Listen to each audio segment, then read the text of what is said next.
Welcome to the 2023 Piastri Crashathon.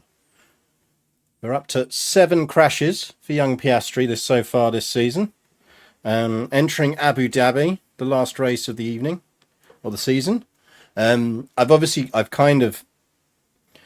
season was always going to be a dull one because we have a very bad car and I've had to massively grind out results, which we've managed to do by mostly through Lando Norris. In fact, actually, we're at P3 and we're just going to do a token P3 because we're kind of set up. So I'm just going to ping these guys out and then we'll sit out P3 while we talk about what's happened. Norris is fine. Norris is fine. Remember, this is on practice, so we've been running very conservatively to reduce car wear. Piastri is very much on the last legs of his parts. This is his practice set at the moment. You know, always good to have an ERS system that only has 16% strength. But they'll now come into the garage because they're pretty much race ready. They've got 97% race prep and 98. So there's no point leaving them out on the track and looking like an accident. You're getting a feed clip. Yeah, you are getting a bit, aren't you? Hang on, let me.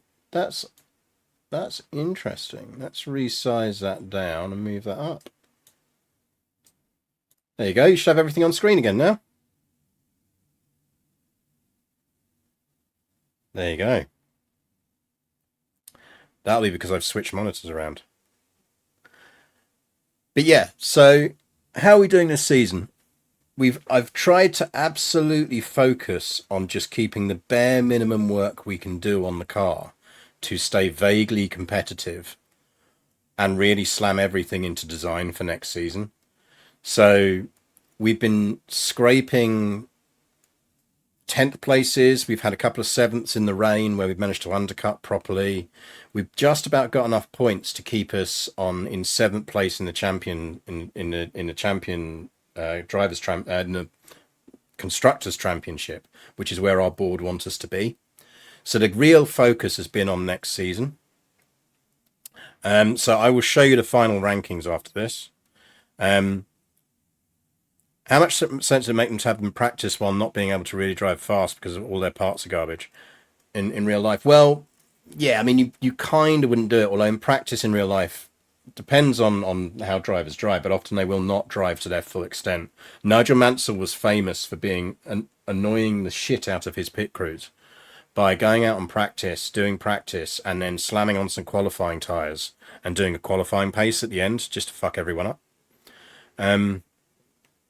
Which would really annoy, particularly when he was driving alongside Prost, because Prost was a much more kind of, academic driver. So he'd be giving the feedback and everything else, like based on how the car was felt and what it was performing and what he felt would happen. And Mansell would go and finish the session by going out and slamming in a massively fast lap. And everyone would be like, oh, look how amazing Nigel is. And he'd be like, no, he's just being a dick. But anyway, yeah, 7th in the constructors. Norris has picked up a fair few points. Piastri, my real goal this season has just been getting him to finish. I've worked out that he's cost me about 14 million quid more in car parts than Norris has. I mean, frankly, you can be fast with that while also being a dick. It's kind of a qualification for about 60% of race drivers.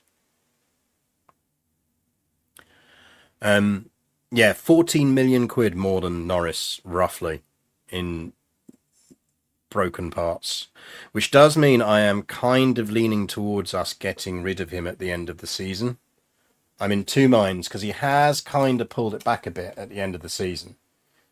He's essentially only crashed once in the back half of the season, but he's had a few very dodgy spins.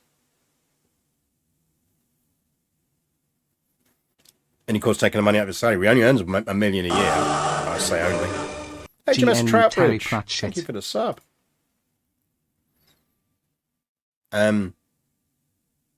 So yeah, we've done okay.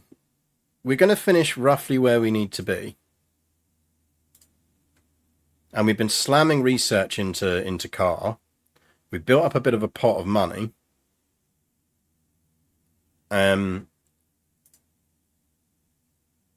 And we're going to need to make some decisions after this race on who we keep and who we don't. So this is where you'll kind of see where our car's real pace is in comparison to everyone else right now. And it's not good. I mean, we've managed to keep it vaguely competitive. Right, let's give him back his least worst parts. Like, I was no way I was spending more 2.5 million on a fucking ERS for him after he's trashed the other ones.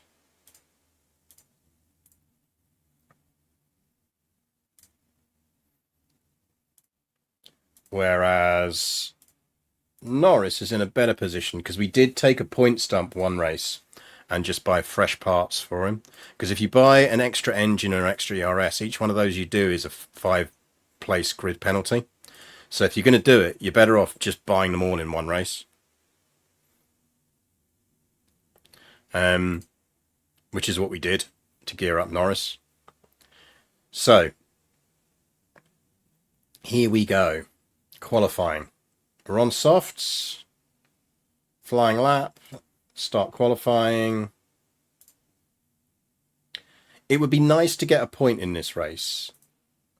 Generally, the strategy I've continued is of only doing 2 practices to minimize part usage.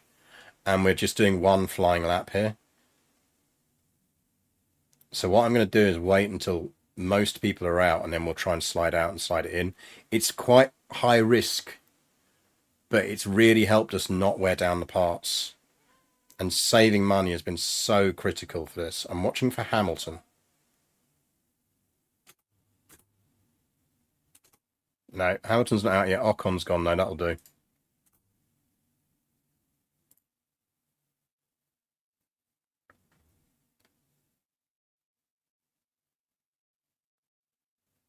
Because if we get stuck in traffic, we'll get a shit lap time. Yeah, we might not make it through this. But that's roughly where our general pace has been.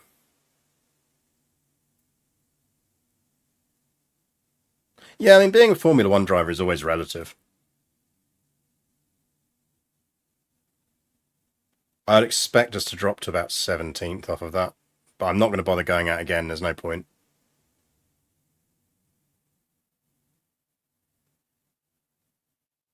It's the last race of the season. Norris will climb some paces. He's a good driver. And Piastri, we just want to not crash. We are so close to our budget cost cap for this season that if Piastri crashes, I can't afford to replace anything. So he'd be sitting out the race. Yeah, look, we slid into 16th. It's a shame. It's not the end of the world.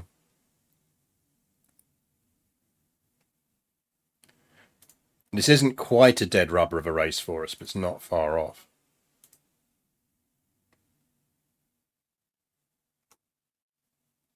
So this game doesn't allow the catering-based workarounds, the cost trap. No, it does not.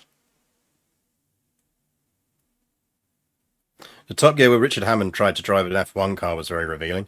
Yeah, once you take out driver's aids, F1 cars are a very different beast. Hence, Elon Musk crashing and murdering his F1 McLaren, his McLaren F1, because that's closer to a sports car, a racing car, than it is to a road car. Right, strategy. I think Norris is actually generally quite good on his tyres. So I suspect we might be able to get away with doing that with a bit of nudging. Because he will overperform that graph. That's going to clock in at 125.36. Theoretically, that's a 125.39, but and that's 125.40, 125.36. So we'll run Norris on that. Piastri is not good on his tyres. So we will run him on this one. But we're going to bring that one forward to avoid a clash with Norris. And we'll bring that back Car setups are pretty good. We're on maximum parts for both drivers. We're going to give him 2 extra laps of fuel. The car, so one of the things I tried this season was generally making the car quite light in construction, which means you do get through more parts, but it means you can carry a bit more fuel at race start because you're generally lighter than everyone else on the track. So certainly for this season, it's really helped us stay in touch with a much worse car because we can overfuel it and we can just burn more fuel. So I do recommend that if you're trying out with a rubbish team in season 1 where you haven't got as much control over your kind of the design of your car coming into it. Actually, let's not do that. Piastri, your job is to not crash. Like, go for the participation trophy, Piastri. But yeah, design your parts slightly light. You're going to spend more on them, as in like you're going to get through more of them. But it means you can overfuel, which really compensates for you not having a good engine, depending on your engine manufacturers. Right, let's do this.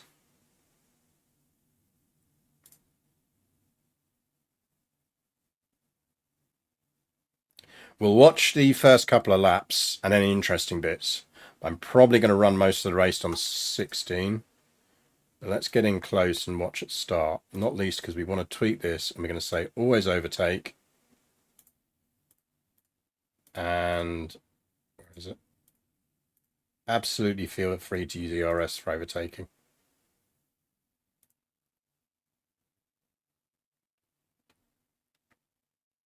You can see where we're losing grid position, just how bad our car now is in comparison. Because the other teams have been mixing up design and improving this season's car. We have really, really, really prioritized design for next season's car. Like at times I've been running like all design slots mid-season rather than focusing on this season's car.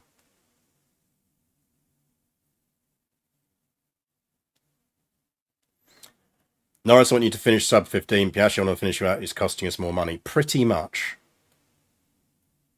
Pretty much. You know what your game sounds? Let me have a look.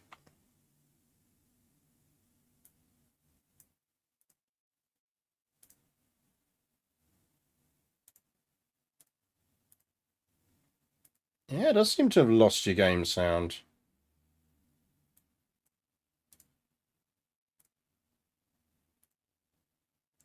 I might need to restart to fix that.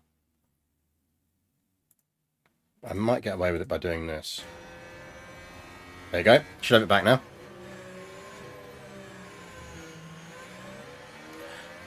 That is an artifact of me switching to headphones from speakers. OBS gets confused sometimes. You should now have vroom vroom. So as you can see, we are mostly toddling around in 15th, even though we're burning fuel like hell and on deploy. So we're going to do that. Because the end of season, mid-season is where the real fun's going to be this stream. And you can just see how much pace we're losing. I mean, because Norris is a good driver, we're vaguely keeping touch. But we aren't placing in this unless there's a whole bunch of crashes.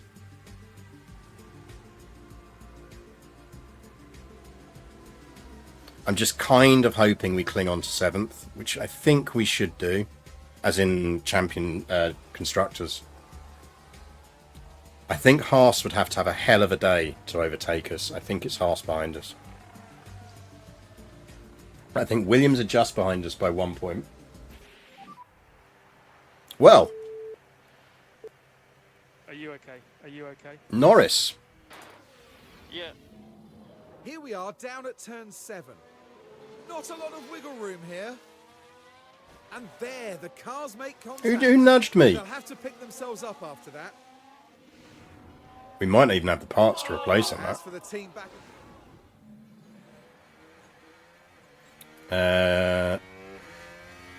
Actually, it looks like he's all right. Okay. So he's all right. But somehow that's his fault, so he's getting a penalty. So basically this race is utterly fucked now.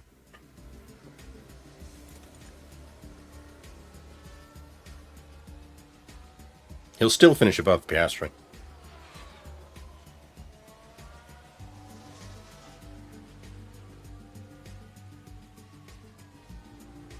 But yeah, honestly, this race was always going to be a dead rubber because we just don't have the dev on the car. Piastri. Piastri. Get out the fucking way. Thank you.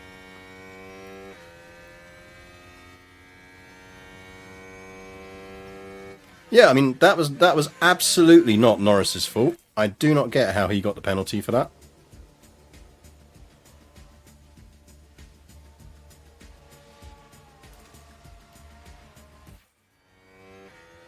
Right, I'm into the pit window here, but...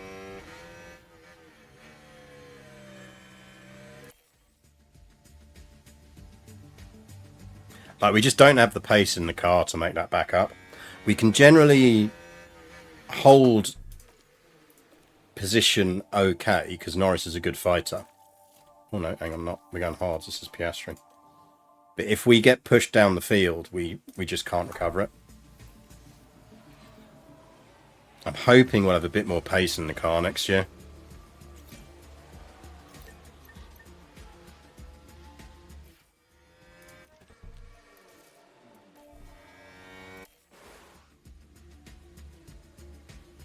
Someone hasn't followed F1 at all since the mid-90s. Am I right in thinking the ERS is some sort of braking energy store boost? Exactly. So essentially what it does is it stores up energy, and then the driver is able to deploy that energy in bursts. And they can deploy it whenever they want, but basically they can deploy it, build it back up again, and use it for maneuvers. So you can also use it to do kind of tactical approach. So the idea is it gives short bursts for things like overtake and everything else to make races more interesting. The other thing you'll notice is DRS. DRS is, I think it stands for drag reduction system, which is by default these cars have, I think it's the tail position. You might even be able to see it, because I think it's here. Watch for this to go green as we enter a DRS zone. We're quite a way off from a DRS zone, so let's speed round to a DRS. Right, here we go. Now, we are not in DRS range. Is anyone in DRS range? Magnussen should be, and I think he's coming up on one. Can we look at Magnussen? I always forget.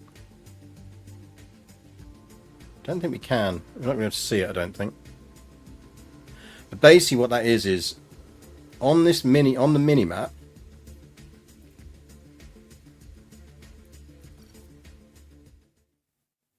yeah, I can. There you go. We're back on Magnussen now.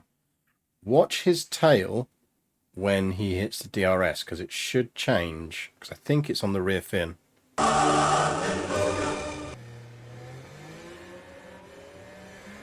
Because essentially what it does is it's a drag reduction thing. There you go. See how it opened? He's now able to go much faster because his drag is less. And it's closed again. To get the ability to do that, you need to be within 1 second of the car in front when you pass a certain point on the track. So you see these little green bits here. At that point, if you are 1 second behind the car in front, or less than 1 second behind the car in front, you are going to be able to use what's called DRS, so that opening up that thing for that whole green stretch there. And you can't see it, but there's another one that ties in here, so there's another marker there. And it comes down there. So there's that marker for that one and all of that. So again, it's about making races more interesting by increasing the ability of people to do overtake maneuvers and everything else.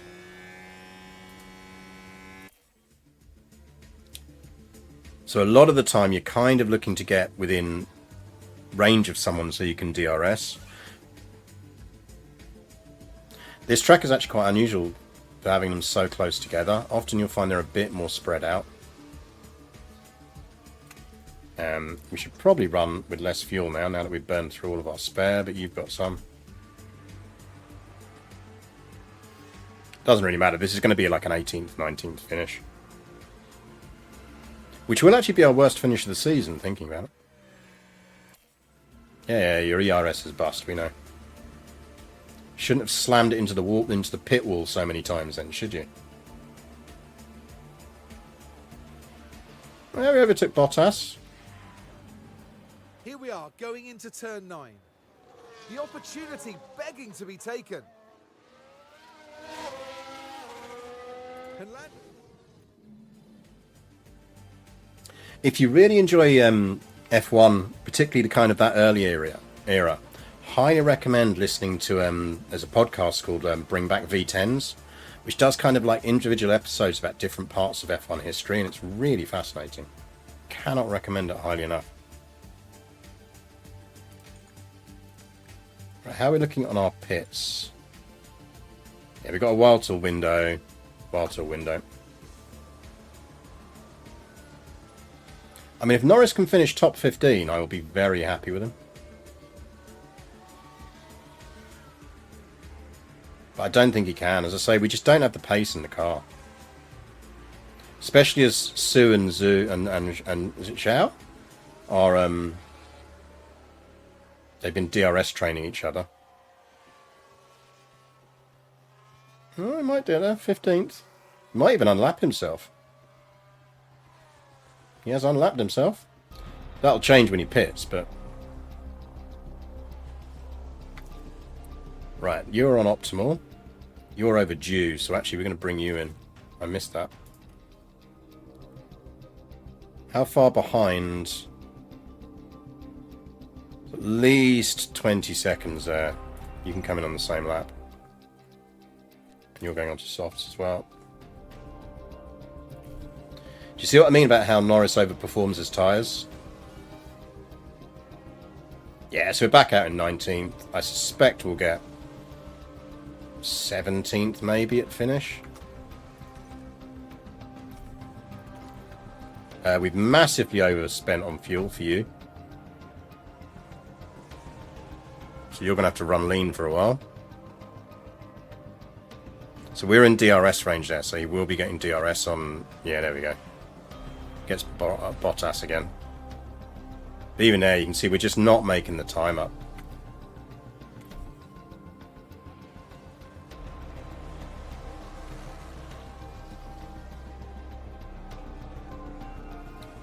I think this point structure works for us. Because Williams aren't going to get any points. As things stand, and that's good for us. Right, you're fuel positive, so go back to that. You might not make it down, but you might. I think we're going to run you lean slightly.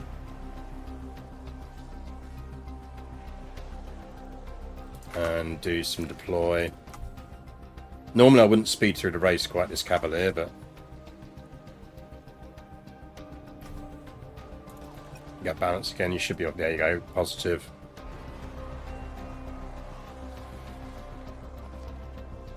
Might get Sue on the line, but I doubt it. We are in DRS range. We follow him for last lap.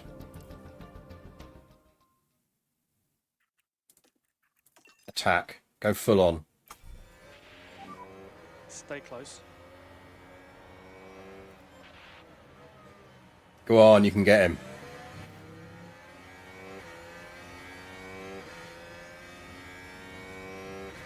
Well, it's last lap for leader. So when it flicked last lap, that meant the leader had just entered the last lap, and we're now just entering the last lap. So go on, you can take him, Norris. You got him. You got him. You got him. You got him. Brake late. Brake late. Yeah, get him on the inside. Go on. Go on. Go on. Go on. Go on. Nice. Oh, you can get the Williams. Go on. You've got DRS. You got DRS. We're going for the double pass.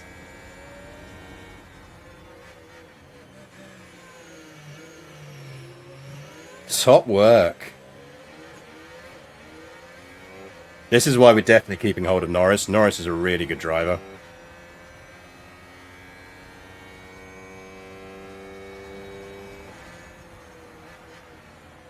If we can put him in a good car, we'll do well. And Sainz crosses the line first. He's taken the win.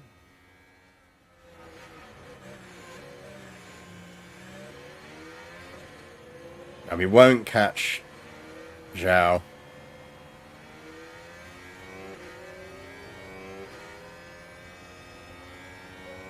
But that's top work to gain 2 places on that last lap.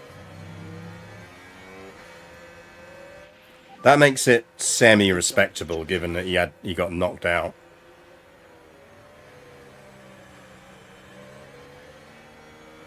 Well done, Piastri. Go on, boy, you can do it. Yay, well done, Piastri. Hugs for Piastri. That's it. Sergio Perez has secured the title this year. It's a very, very... So, race results. Let's take a look at the standings. Final driver standings. Sergio Perez wins over Sainz. Verstappen had a mare of a season. Way too many crashes. That's what screwed him up. Good finish from the Aston Martins. Lando in 11th. No, it's not bad. I mean, don't get me wrong, there's a massive gap, but we're basically best of the rest.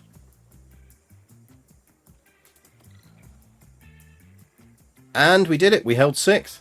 So we actually overperformed. Again, massive gap, but as you can see, best of the rest.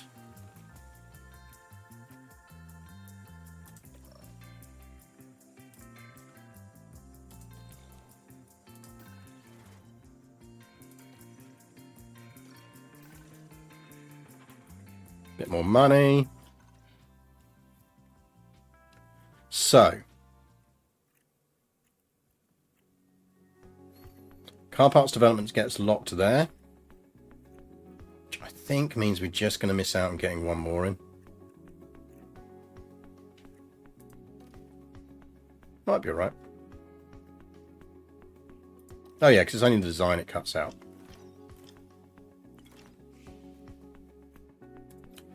So, we are just under the cost cap. We might scrape in another bit of development. Maybe, but I doubt it. Can we speed you up? Because we do not need 6 on you.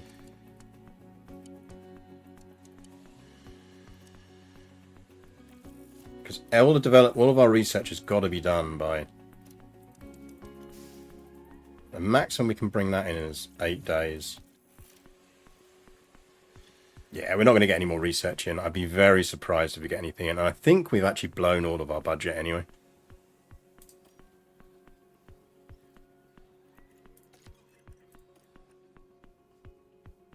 So, next year's drivers. This is what we need to think about.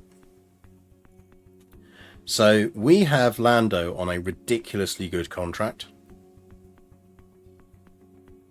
Can you exceed the cost cap and then claim you just ordered a few too many pizzas? If only.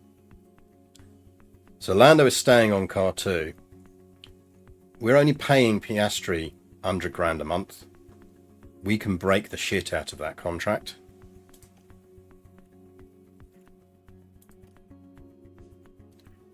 But I don't think we necessarily want to bring in another top driver. Because Lando is really our top driver. So the question almost becomes,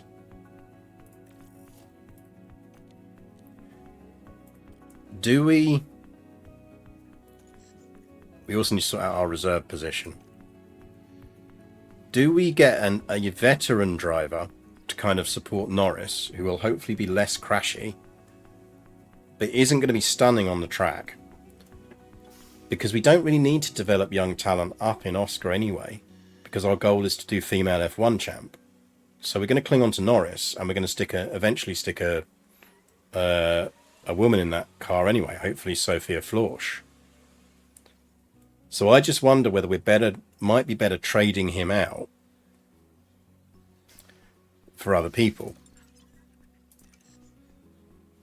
Now, we do have one staff change happening already, which is we're losing Peter Prodromo here, because I've managed to snipe Ferrari's head of aerodynamics, which is an absolute touch.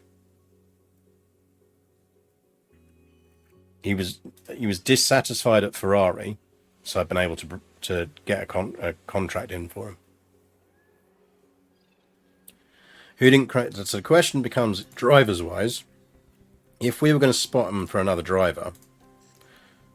So if we sort by age,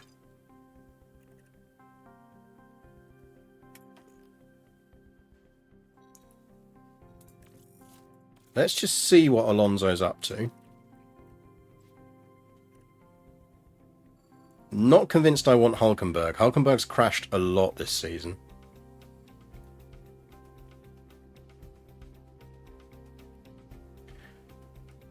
But Ricciardo is an option.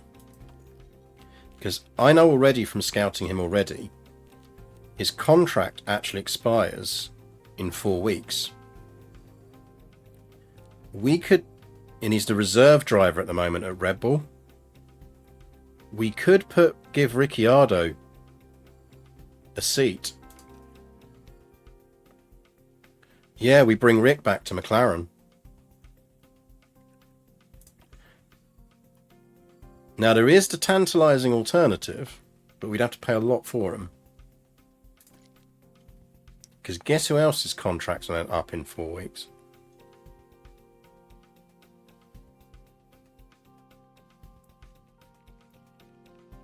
But then we'd kind of be going, well, Hamilton then has to be the main driver. Now, I think he's not going to retire because he's 38. So we might be able to get him a bit further down if we lose Lando to someone.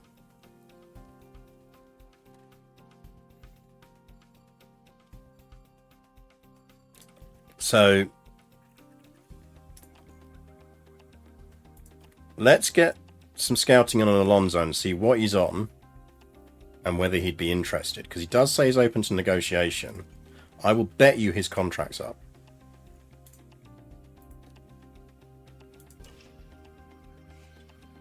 And the good news is, because we're actually relatively well off for money. Now, what I don't know, and we might want to test this,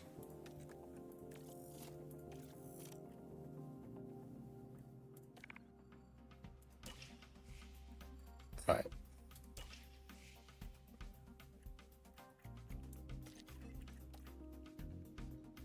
We've identified a promising talent in F3 who could really benefit from some sponsorship and support. I mean, why not? It's like 100 grand. It'd be nice if that had been Sophia, but...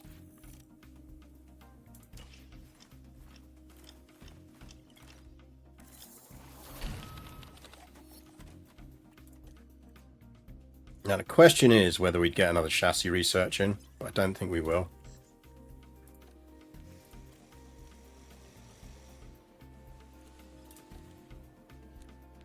No, we haven't got anything left there anyway. But I mean, it's worth doing. There's a little boost even without the extra bits. Could we fit it in is the question.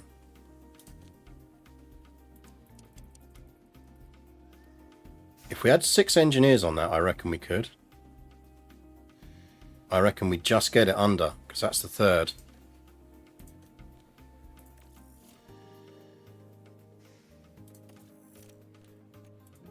So can we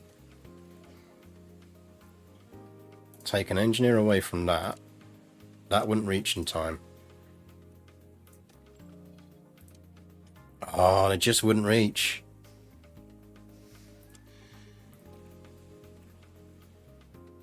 That's sad.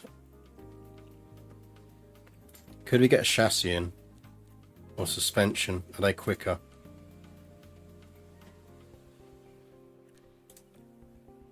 $30, $35, $40. I reckon we might get a chassis in, you know.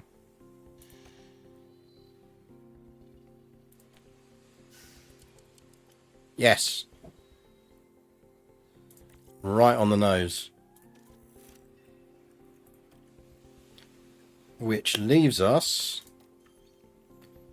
just scraping under the cost cap. Now here's the thing I am intrigued about.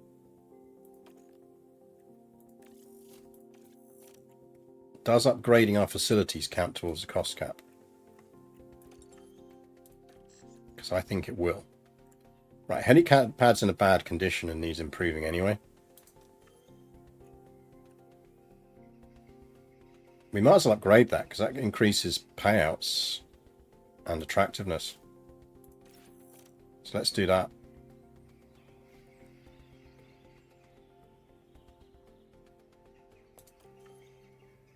I'm not spending a mil on that yet. Blow it on the Christmas party. Well, it rolls over. So this is what's going to be good. Right. Scouting complete.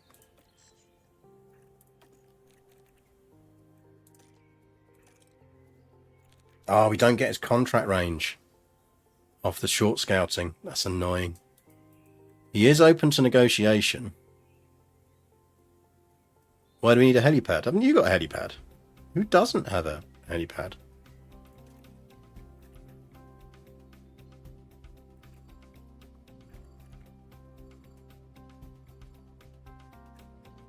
Because I don't think we go Hamilton. I think we don't need him. I am super tempted on Ricciardo, chat. Shall we bring Rick home?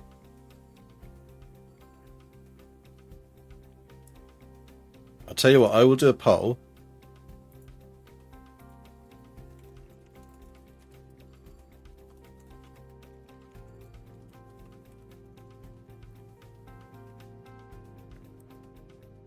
Right, there is a 3-minute poll now up.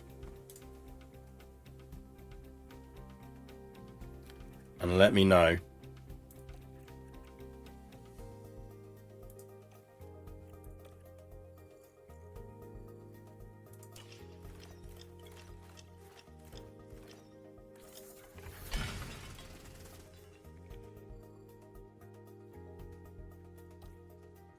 Our helipad has been upgraded. Did that come out of our cost cap? It did not. Interesting.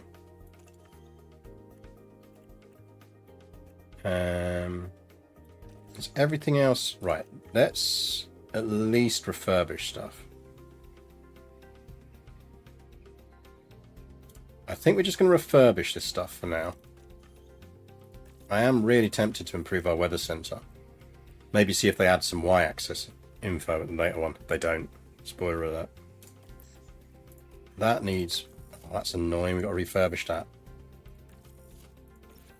If I'd spotted that earlier, we'd already have done it.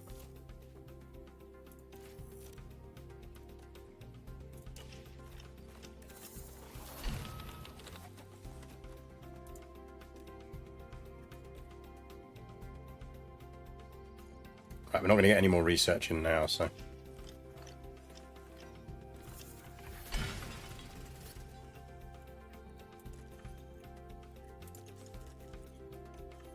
Yeah, that doesn't come off the cost cap. That's good to know. Most of our cost cap has been spent on fucking Piastri's car. Well, not really, but...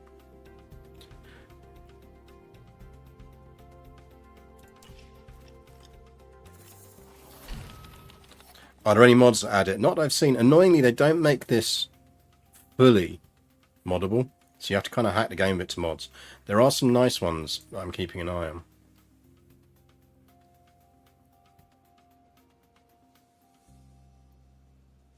Give over.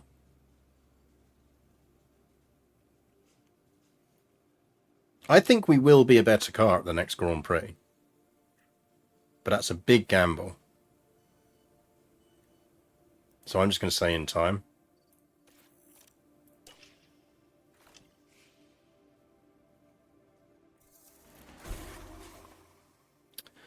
So we got 3 million for being 8th on the pit stop ranking.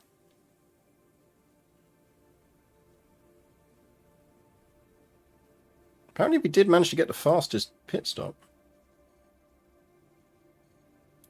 I don't know how we managed that.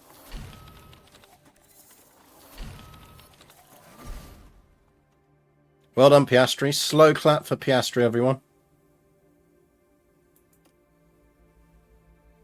69% of you, nice, voted to bring Rick home. Right, so we're bringing Rick home then. If he wants to come.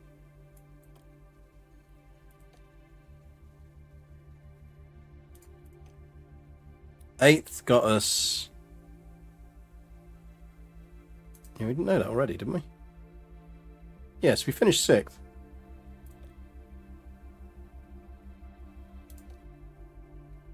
Bonus for board confidence.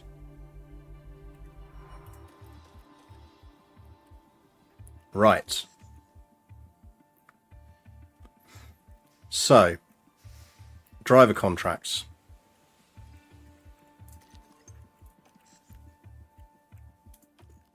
Ricky, come home, buddy. It's currently on 4.3 with a 1-year contract.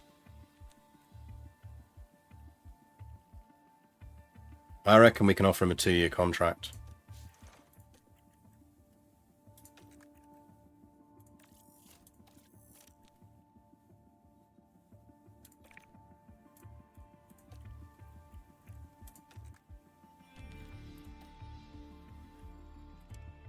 I'm going to put you on car 1. It's going to cost a starting next season. I'll give you a tiny bit more money. I will give you a signing bonus. And we'll give you a 2-season contract.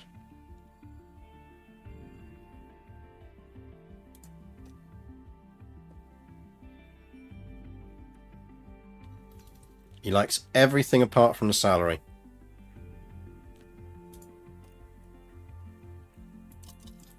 I do wish it'd give you a little bit more feedback on this.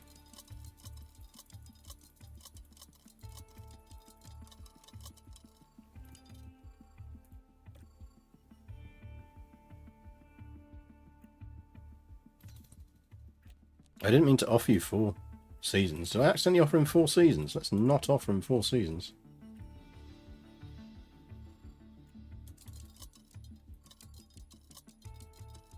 Like, it should at least say, like, I'd like it to give you more of a range. Because I'm just hitting numbers randomly here and his patience is dropping. That's why I saved it first.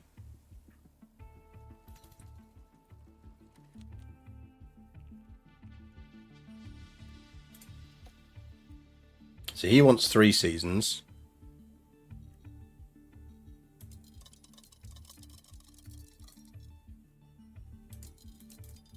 Right, remember that setup, because we're going to have to reload this at this rate.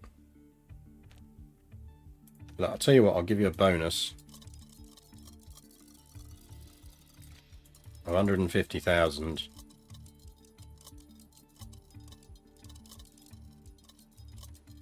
Anytime you finish in the top 10.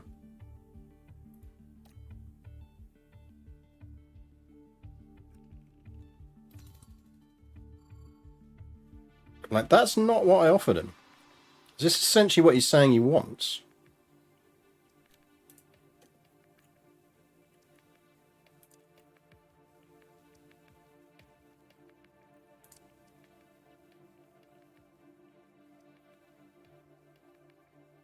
Like, he's now got no negotiation interest in thinking.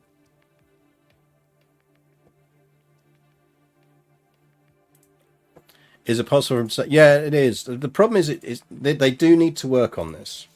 Like, Football Manager's really good at this now. It gives you a lot more kind of feedback where you can get a feel for what they're actually wanting in terms of a range.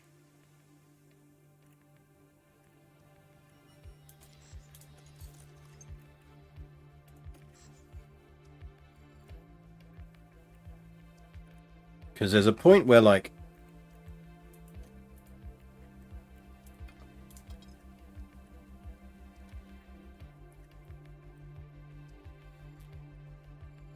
if he's going to take the piss to that level,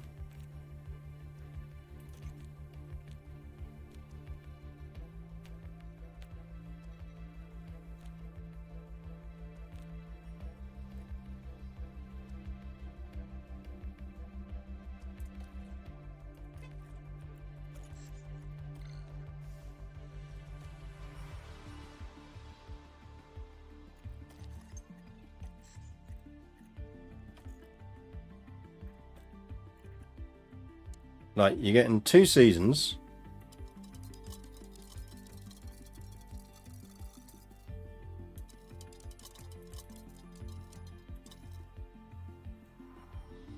Right, I'll give you a signing bonus.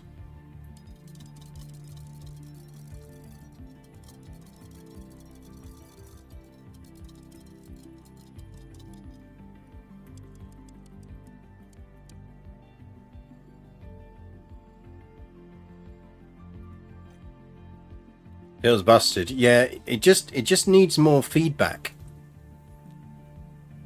Like, the salary isn't high enough for me. Well, what do you mean? What are you looking for? Are you looking for 5,000 more, or are you looking for 500,000 more?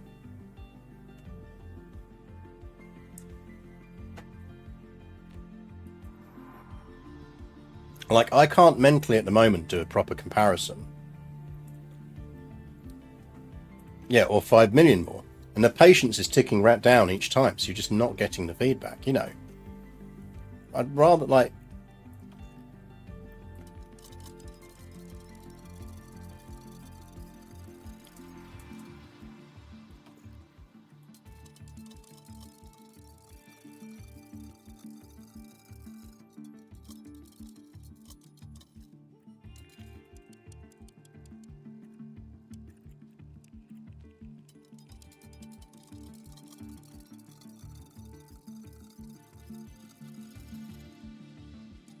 If I'm going up to that level, I might as well get fucking Alonso.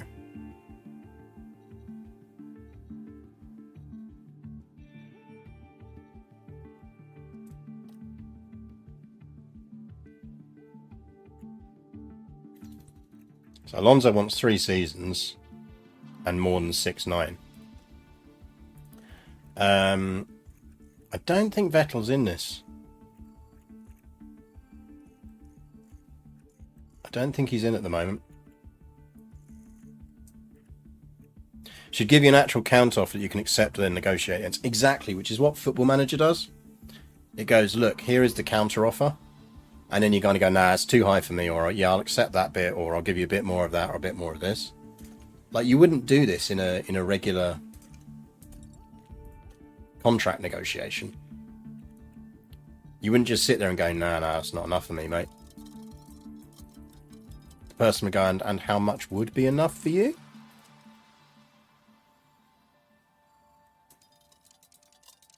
Now, what we could do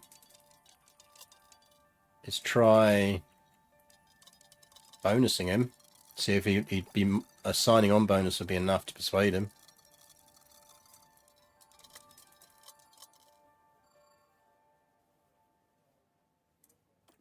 I mean, I get that negotiating with racing drivers is slightly like negotiating with toddlers.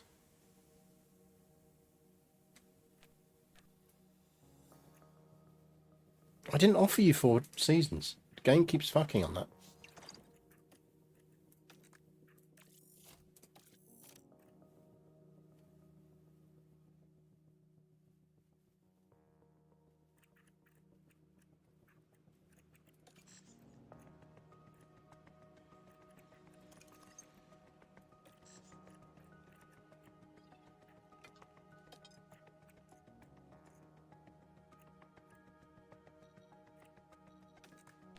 Like, I suspect we can't get Fernando Alonso, but if I'm gonna pay 7 million for someone, I'll pay it for fucking Fernando. I'll give you 9 for 2 seasons.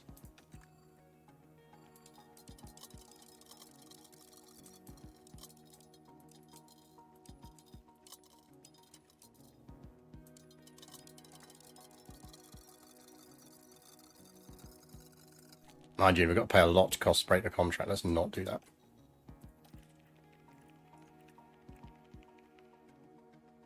Like, Lewis is on 23.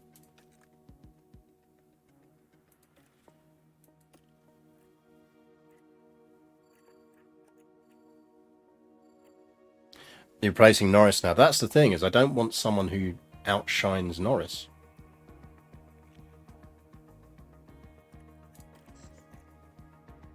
I still think Danny is the way to go.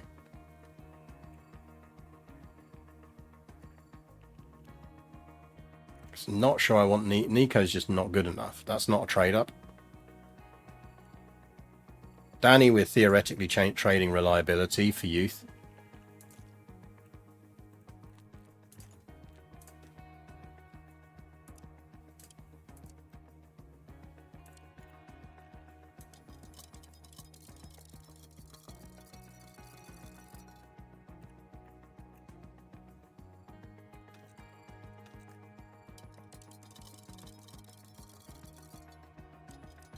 How can you want 50% more going from reserve to car 1? This is kind of the thing. It's like, I'm offering you a fucking car 1 seat. You're telling me that if I went to Danny Ricciardo and said, I want you back in a race seat, he's not going to bite my hand off.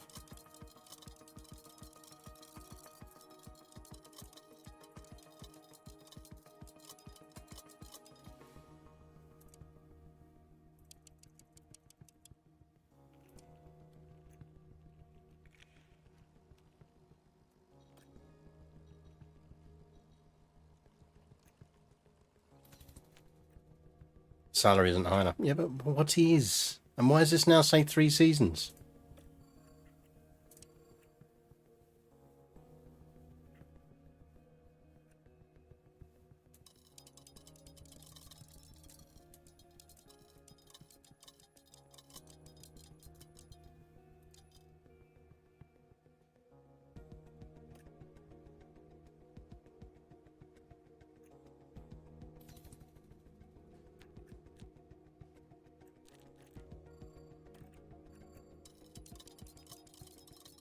Alright, I'm not going higher than 825.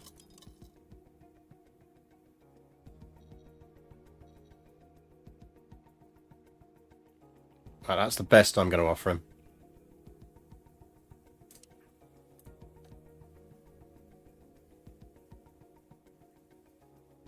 No. I'm not going higher than 8.2 for a second driver. Who is essentially my second driver. Sorry, Danny, you've just lost yourself a race seat.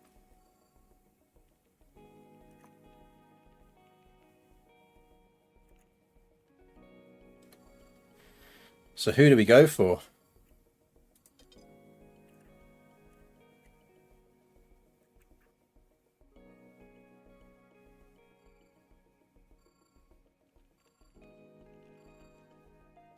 Bottas and Norris have been trading places on the track, and he might be a solid choice and won't ask for too much. Yeah.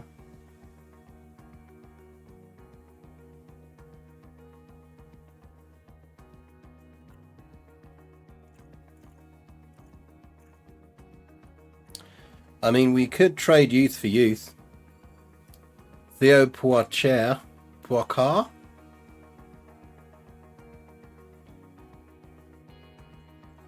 is essentially the highest ranked F2 driver.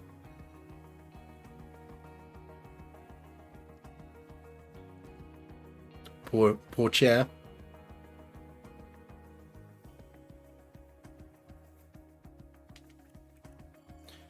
Let's see how long Bottas has got left on his contract.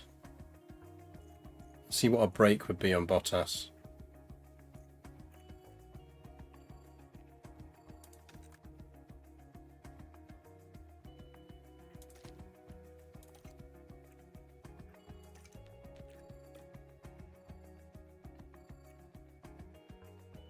Yeah, see, we don't know.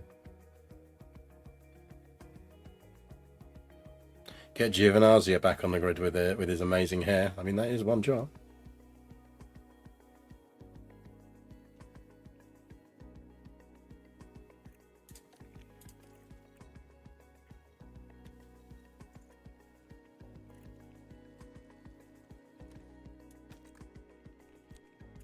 I mean, Magnussen would be an option.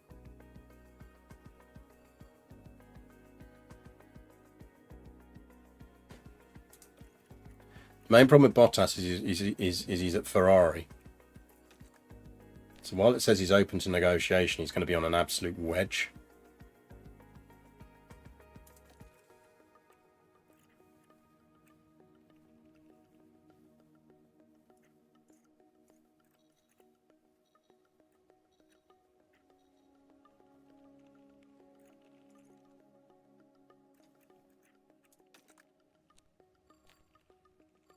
Right, as a test, let's see how much.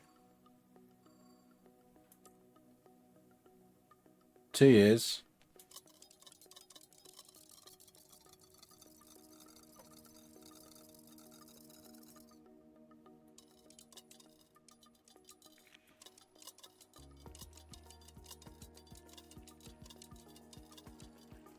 £7 mil.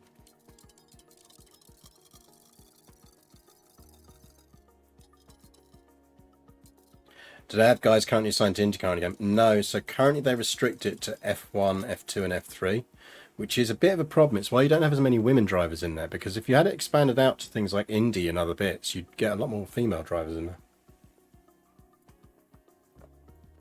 Let's see what Magnussen thinks of that.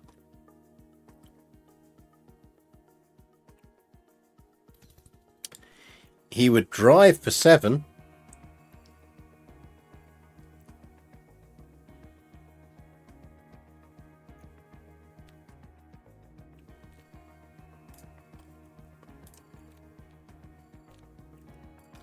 He wants a race bonus.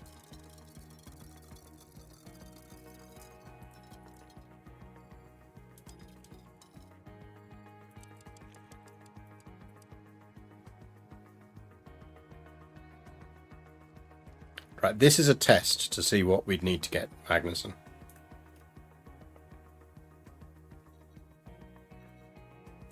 Okay, chat, write this down. So 7 million with a signing of 150 and a race target of race bonus of 150 over 10 gets us Magnussen.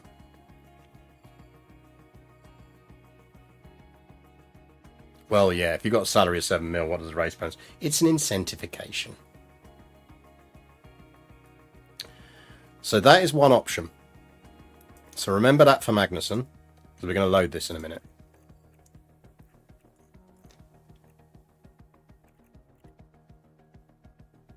So we could bring in Magnussen for 2 years. Or we gamble and go youth again.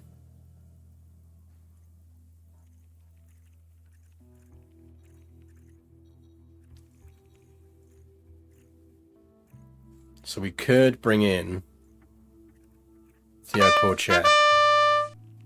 He is going to cost us absolutely fuck all. Nub Junkie, thank you for the follow. And Mr. J. Darlington, thank you very much for your sub. I missed that.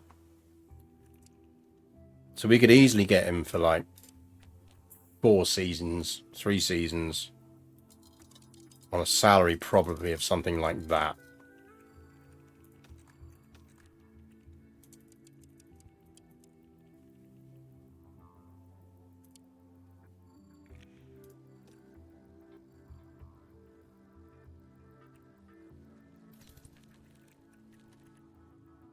Yeah, he's not going to want much more than that.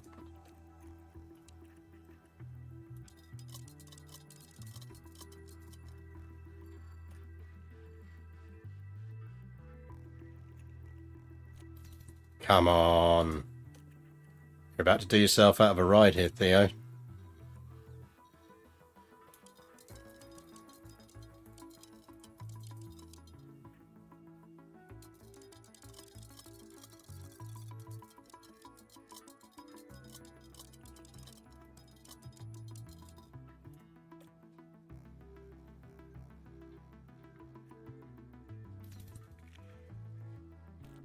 Gonna do yourself out of a ride.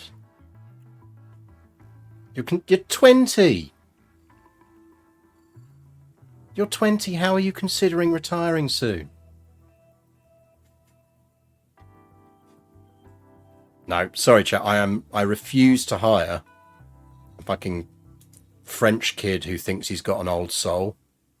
That's just not happening.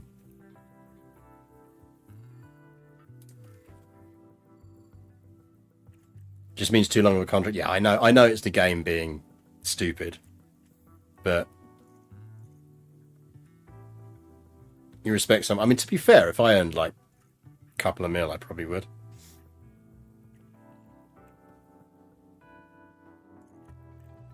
Right, we can get him if you want. So I think that's our vote. Chat, who do you want in that car next season? Do you want...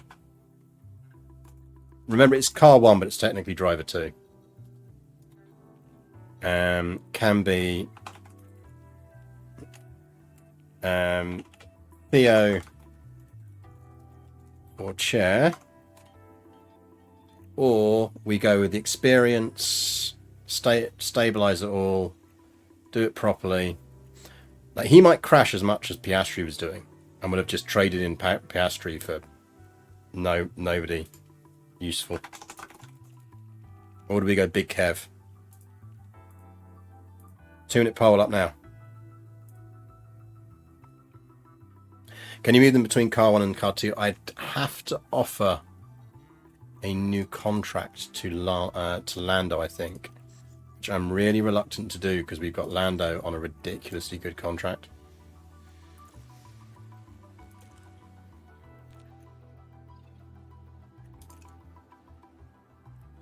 Like, realistically, that is a very good wage for Lando. Mostly because of this bonus threshold. And he gets a very small bonus.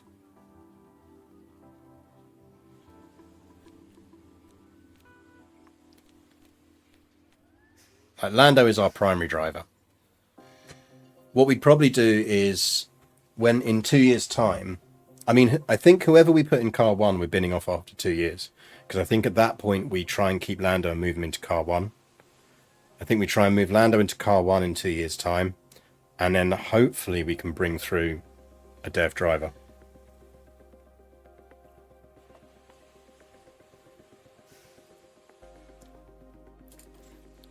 You join us at the end of the season, Rope Trick, and we're just trying to work out what we're doing with drivers. Because we are binning Piastri. We are going to need a new reserve driver as well, unless we renew his contract.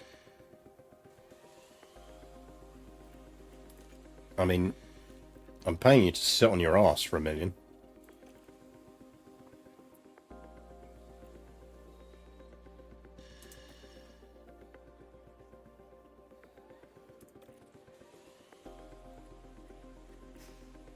I get £1 million a year to just sit on his ass because I never use my reserve driver.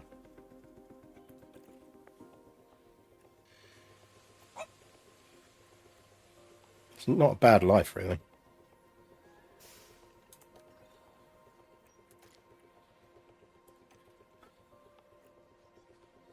Chat. Don't be doing fucking ties.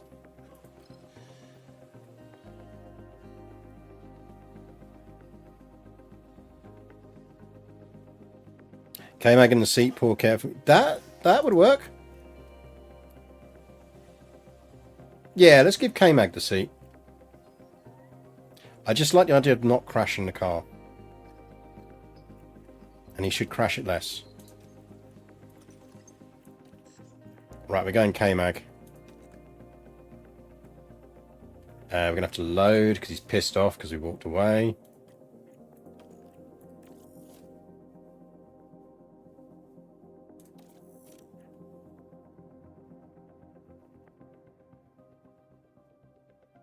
You're open for half that salary. Well, yeah, no. Me too. Right. K-Mag, where you at?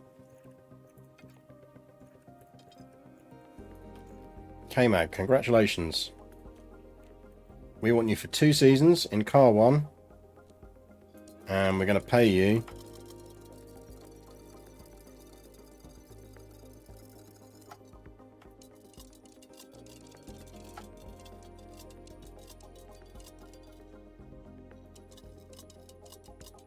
$6,700.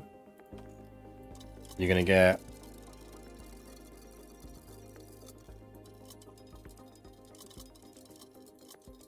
$150,000 in your pocket for joining.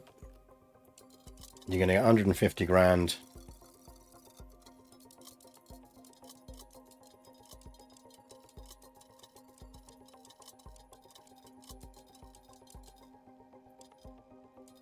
I mean, it does come down to what his break break buyout fees. Because if it's obscene, then we're not going to do it.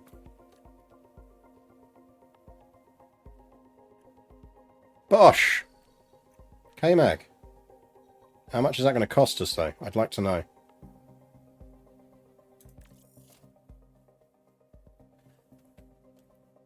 Oh, it's a 740 break contract and a buyout of 2. Yeah, go on then, K-Mag. Join the party.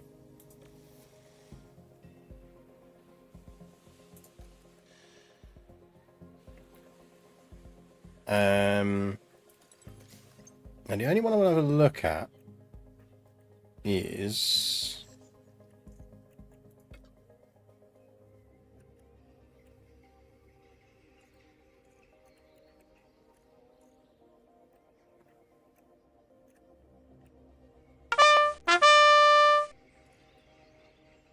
whether we bring in someone.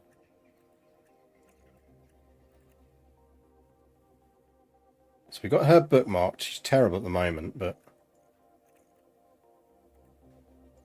I think the game regenerated her at some point to replace someone.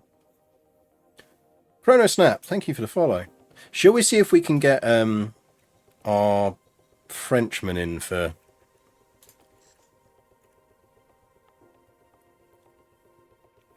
our reserve?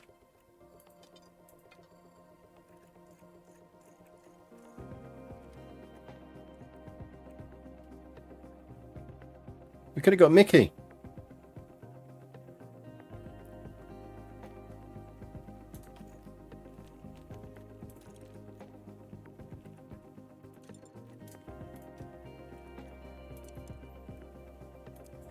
If you want a job as a reserve, I'll bring you in as a reserve, because I can get you into driver position later on.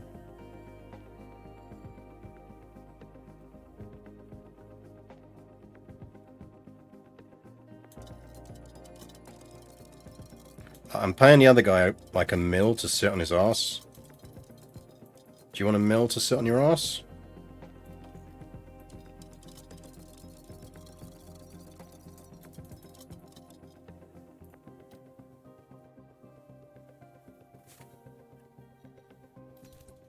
Well, you're not going to get a mil to sit on your ass then, are you? I don't think we can get Sophia, because I think she needs another season. Which is concerning.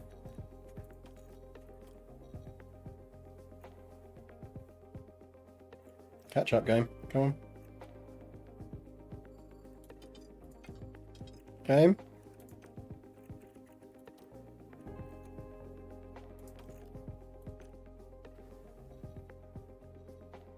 Like I have bookmarked drivers.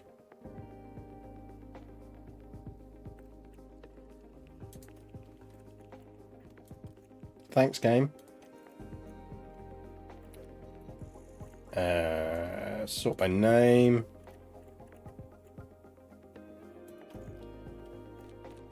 Yeah, can't race an F1 yet. We need her to get another F3 contract and get 1 more year in F3, so we can bring her in as reserve next year.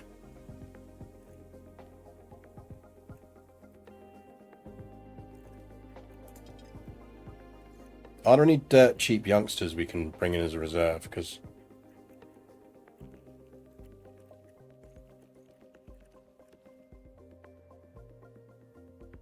Hunter, sit on your ass for some money.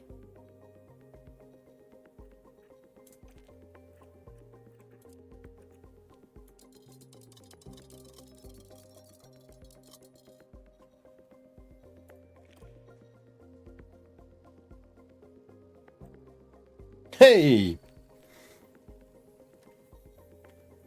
I'm sitting on your ass for 800 grand for a year.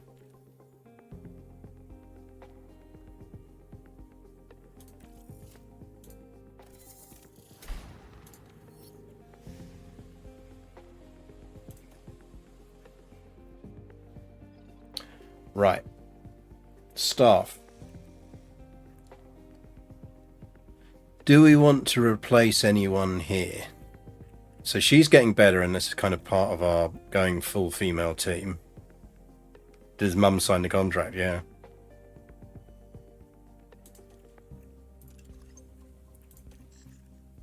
Now, are there any good female race engineers? I don't think the game will have generated any yet.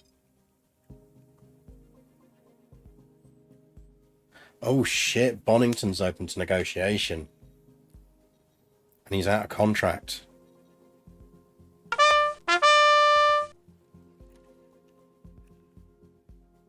I feel like we kind of have to do that.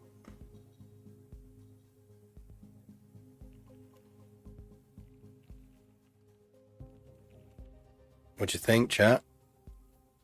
Wouldn't Bono just follow Hamilton?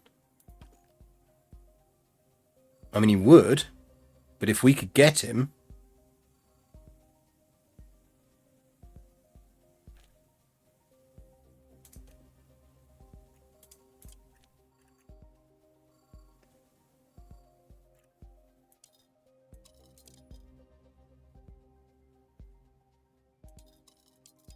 We need some money to... I mean, yeah, we do, but...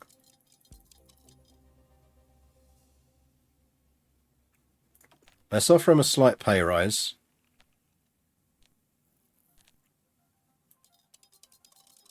And a nice signing bonus.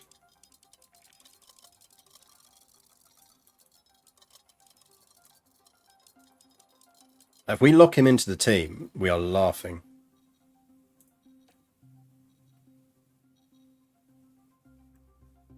Oh, yes!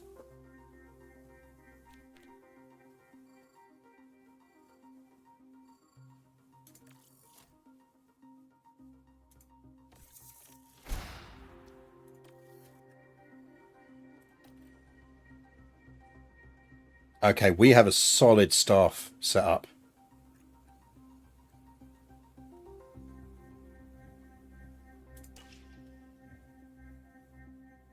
Because don't forget, we're getting Ferrari's aero guy.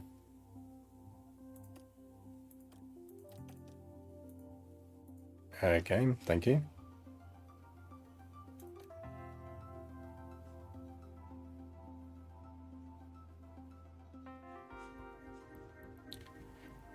Right, sponsor obligations.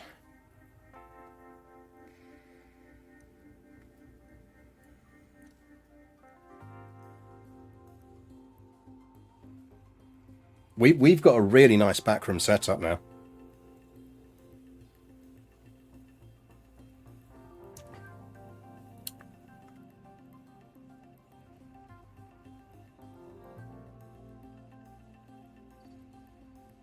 If you consider that instead of having him a higher salary, have an AI be the engineer and have him adjust whatever the AI spits out at 1/10 the cost.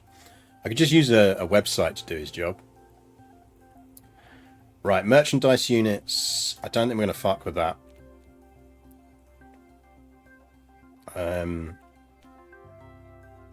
Because we could do the upfront money at the moment.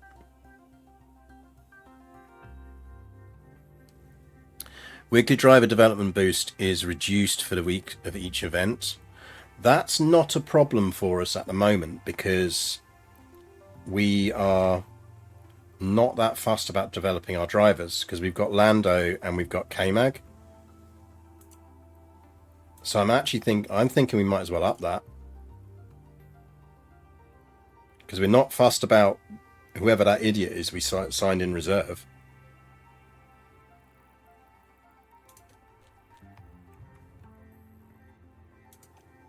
We outsourced our engine decisions to 10 dudes in Somalia. Well, yeah.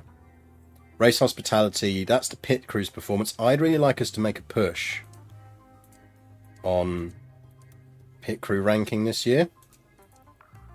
And given that it's ultimately only bringing in not a lot of money, I think we've offset that with the race simulator events.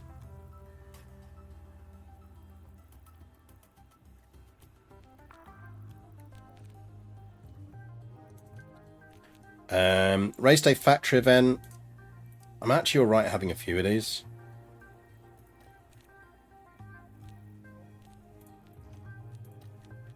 Driver appearance. One or both your drivers might make some media appearance. This is a great publicity sponsor, but drivers won't develop their skills on appearance weekends.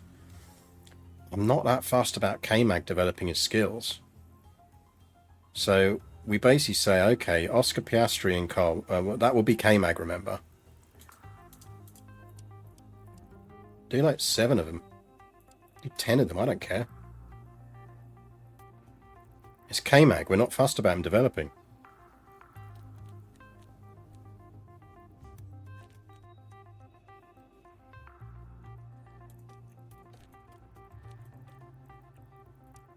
Now... Oh, does it have to be the same for both? Oh no, you can do one or other or both. Yeah, we're just going to do car 1 and it's K-Mag. Race weekend driver since the driver's control performance. Right, we want none of those. Oh, okay, you can have one of those. Got to have a minimum of 1. And that can be K-Mag as well.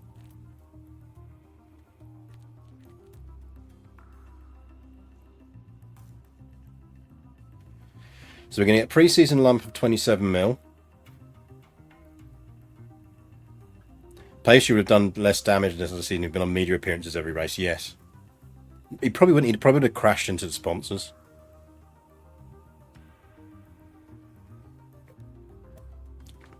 We went for the young for K-Mag, yeah.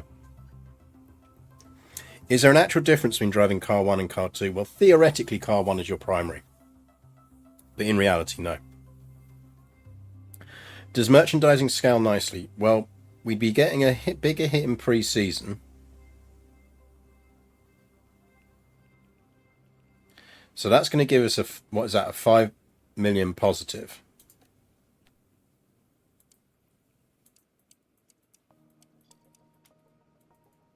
Max we can do is that. Which is 18 million, which I don't think we want to be doing. We could go to 350, which is minus 12. I think we need the upfront money. At this stage.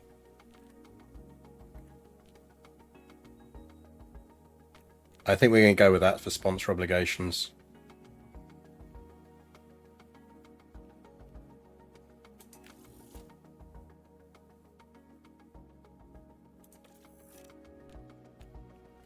Seventh or above again, that's good. So we haven't changed our expectations, which is what I was hoping for.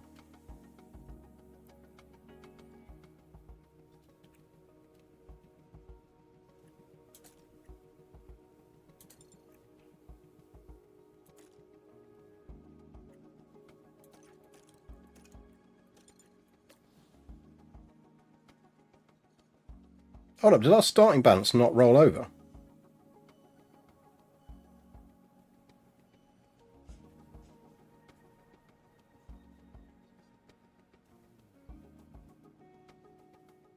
Did we just lose all the money we had at the end of last season?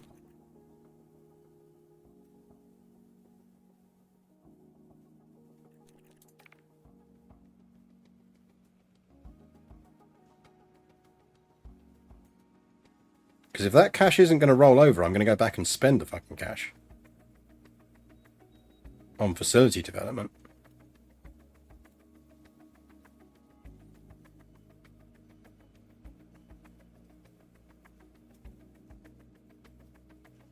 Shareholders are very happy. I'm not wrong, am I? That didn't roll over.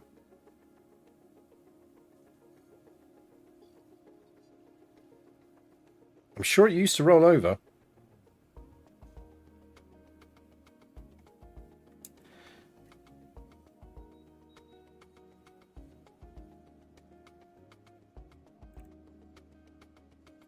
Right, I'm going to finish this through because we can always power through now we know all our decisions and just do it again.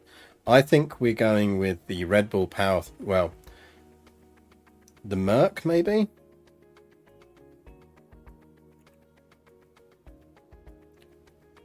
Renault's got a 91% power. Wear resistance is good. Good fuel efficiency. I mean, the Ferrari engines are nice. They've got the lower power loss threshold.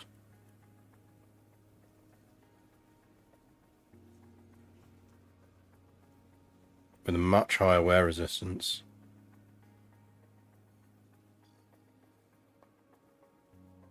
You went back and looked. Did we lose our money?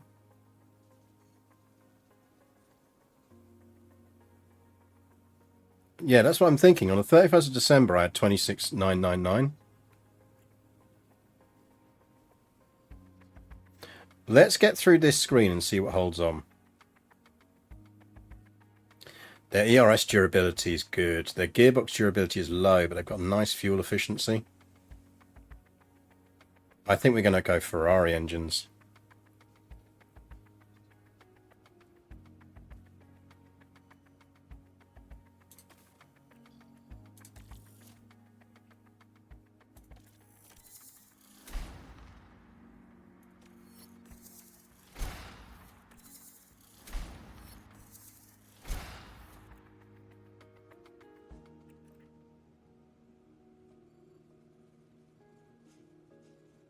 HM Treasury F1 team, well, quite.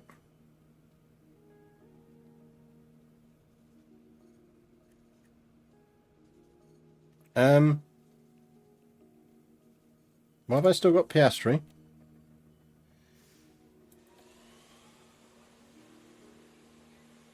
Thank you. That's a bug.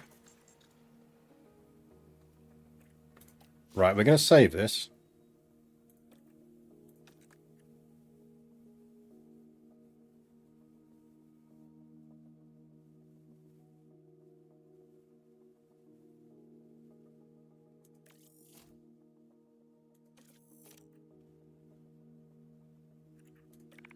Right, so our starting balance in this season is 23,518.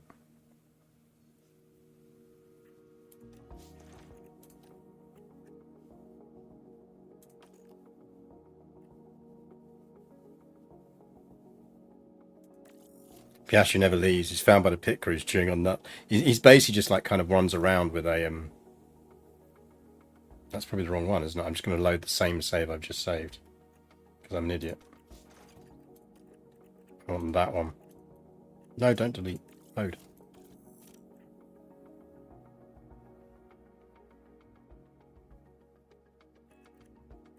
I've got 26 million in the bank here.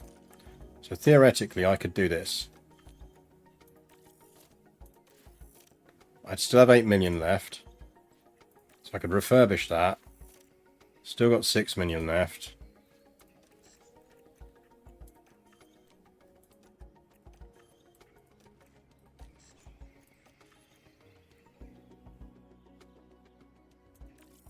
I could do that.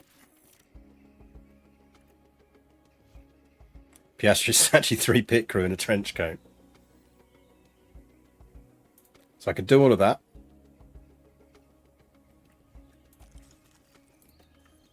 Doesn't affect my cost cap. Drivers. Right, we know what we're doing. Drivers, K-Mag, where you at?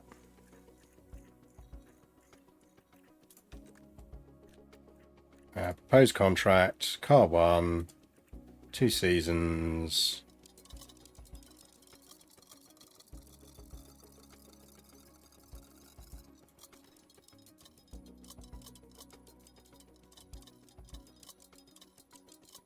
Six, 7.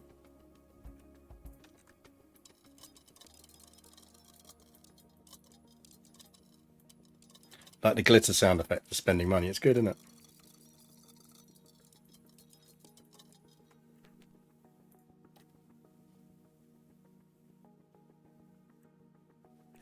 That's fine. I'll go for the wage. Race bonus.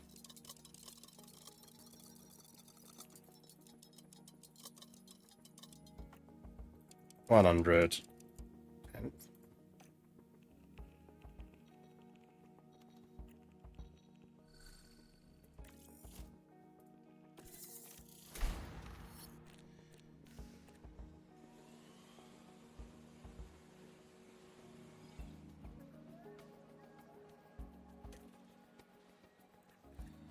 Staff. We're stealing. So with negative money, I'm fine with that. We're going to sort this out. Because we could actually cancel the works if this really genuinely made a difference.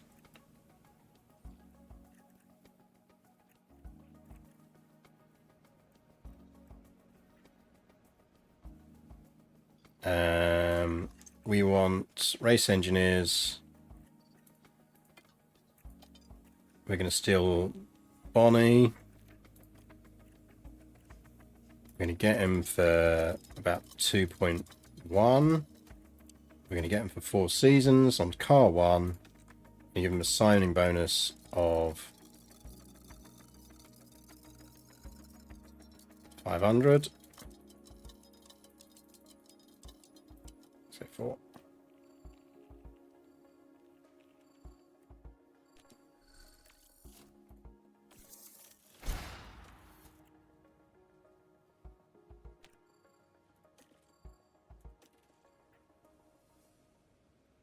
Oh, and we need our idiot reserve.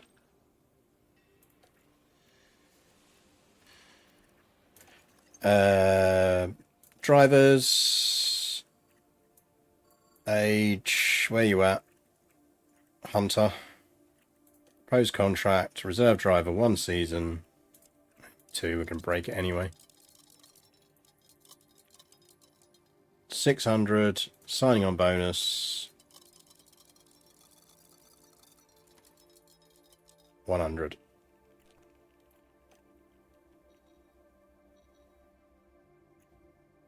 Welcome to the party.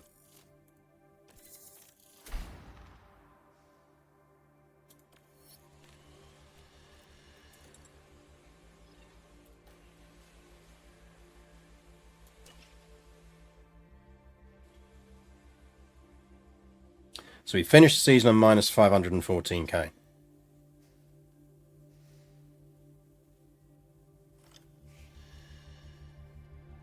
Starting balance 3 million.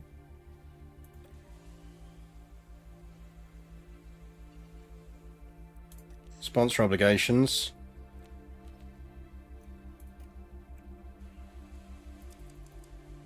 Go 350. Number of events 22.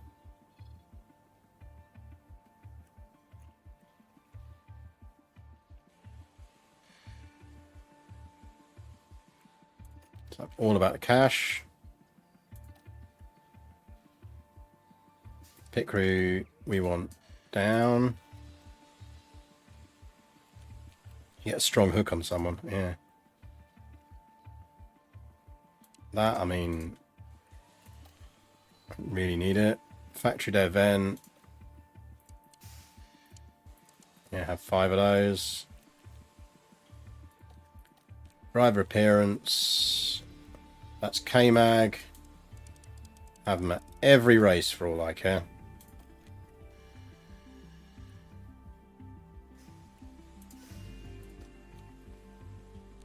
And that we want on 1, so that's fine.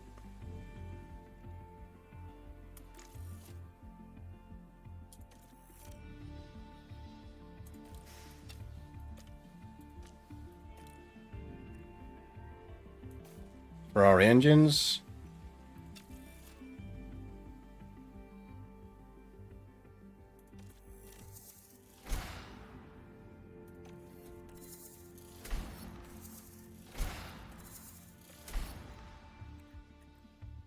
No, no, it does carry over. It's just being weird.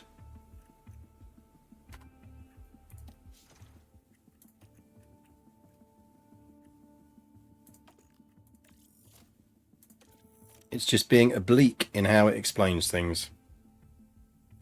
Right, I'm going to grab some wine and then let's do stuff. Well, now we know. Right, back in a second.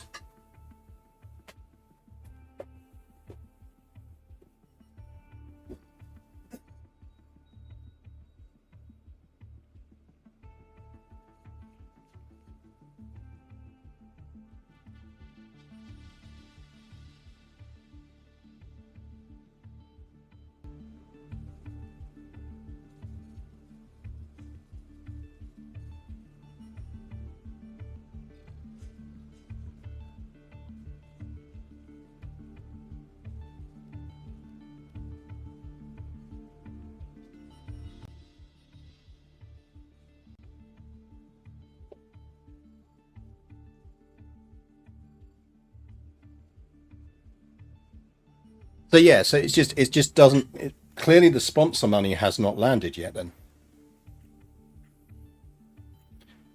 Because where's my sponsor money? Oh, I suppose I did just spend an absolute wedge on an engine supplier, didn't I? So maybe you have to pay that up front.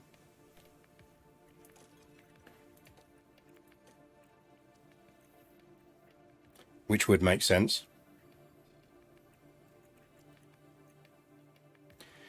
Right, we got 76 hours of wind tunnel. And we got 5.7 of that. What are we developing first?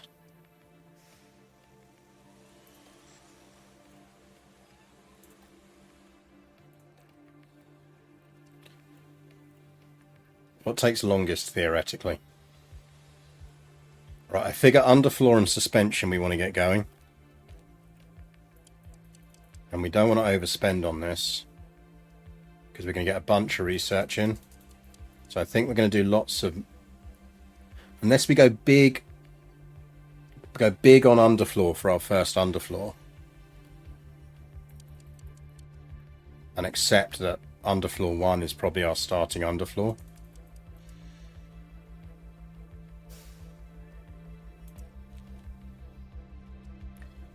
Let's go big on underfloor.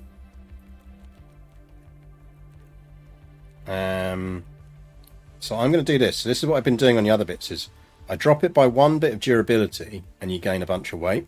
And I think that's a good thing to do, because you can then take more fuel. That's my thinking anyway.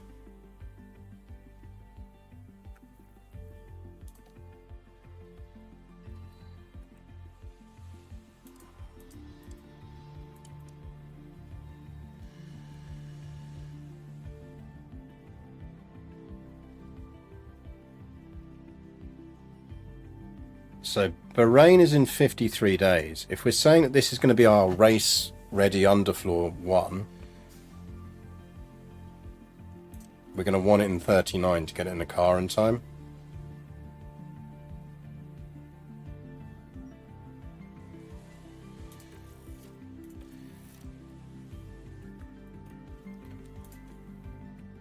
Right, next up, I'm thinking suspension.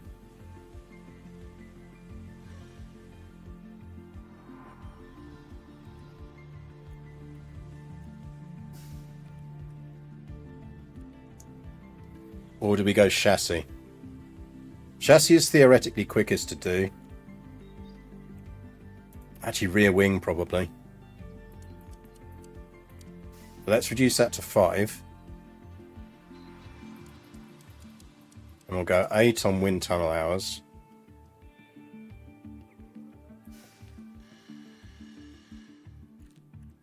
Same again, we're going to take a slight durability hit.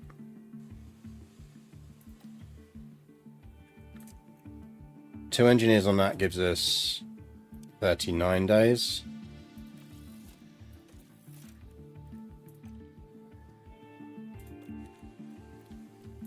Go suspension.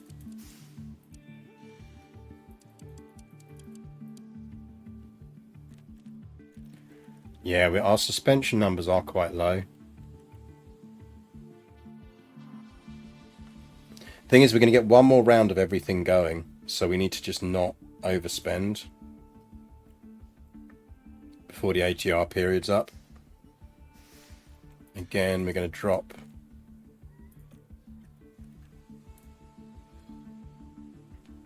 Didn't let me drop weight on that, which is annoying.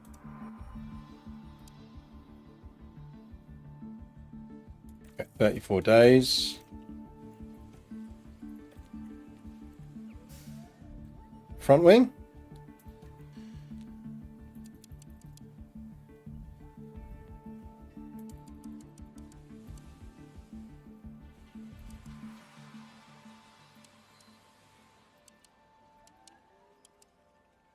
The actual impact that has is so tiny.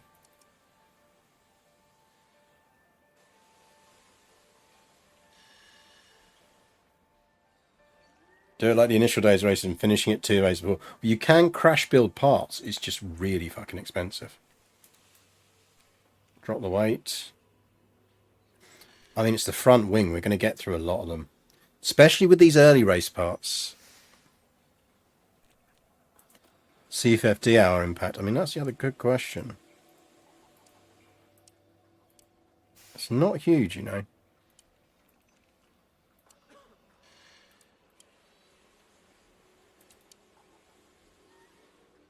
We'll go with that.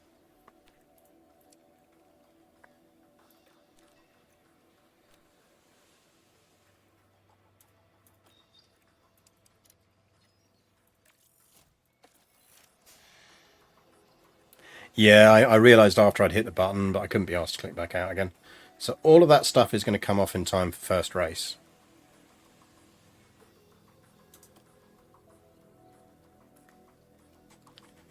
Now, I think we leave K-Mag with Bonnie. The real question and the real worry is, did Sophia get another drive?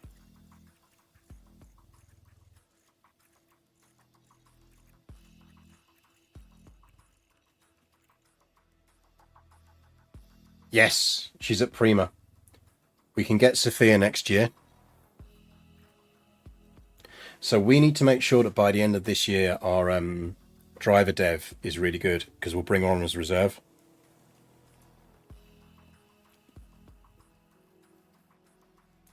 And then we'll give her reserve minutes.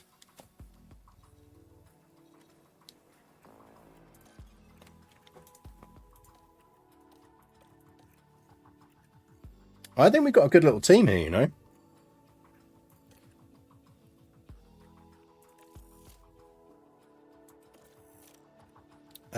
Pit training.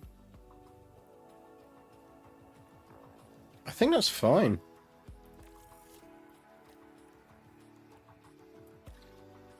I wonder if we should think about maybe upgrading him at the end of the season. I mean, he is very good, though. Is there actually anyone better?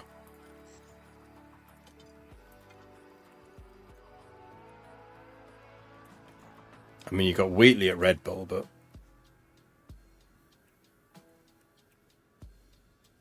I think we scout these guys, because if at any point we can get them, we do.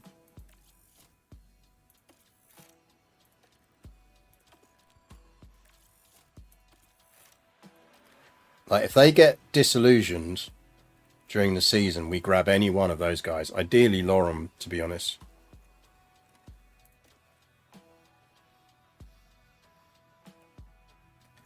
So is there anything else we need to set up?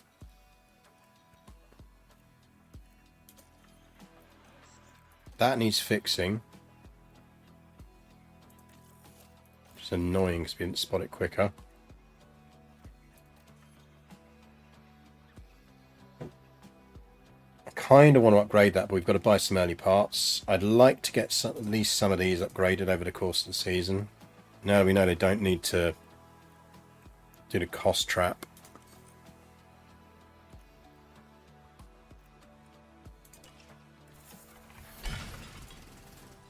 Weather center's fixed. That's useful.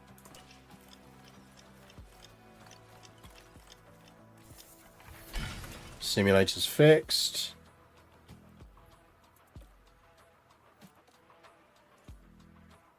Yeah, so Sophia's at Prima. That's good. Wind tunnel's fixed. Suspension is fixed.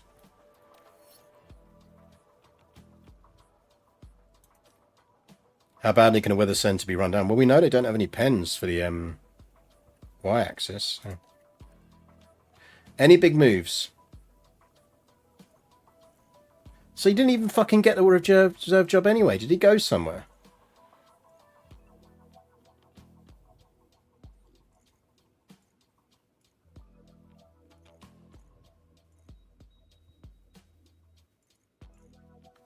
Oh, he went to Alpha Tauri. Right, our goal this year is to always finish above Danny Ricciardo. He is our nemesis now.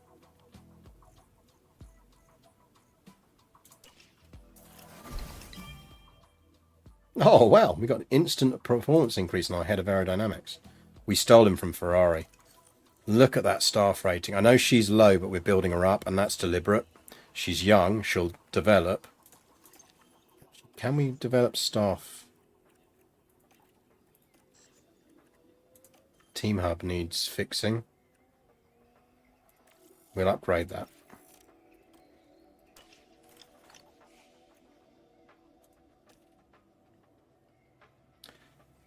Underfloor reduced deadline.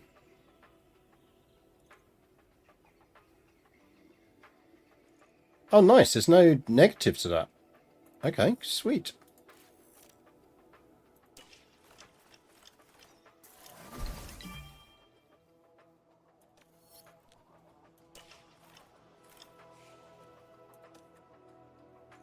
Right, so we now know plenty about Ron and plenty about Jonathan. And we're going to scout Lauren just because he has a good beard. It's very similar to mine.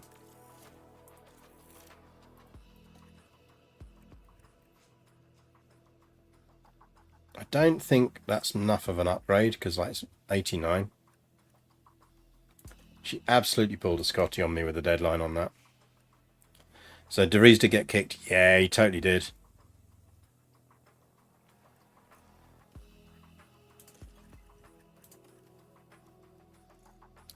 K-Mag's gone. Actually, we need to look at K-Mag's training. He's not going to develop very fast.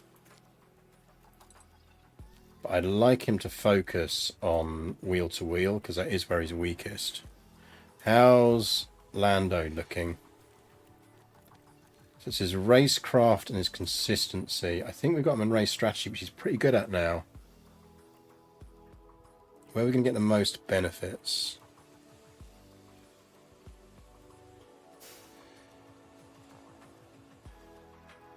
I think maybe pace on short runs.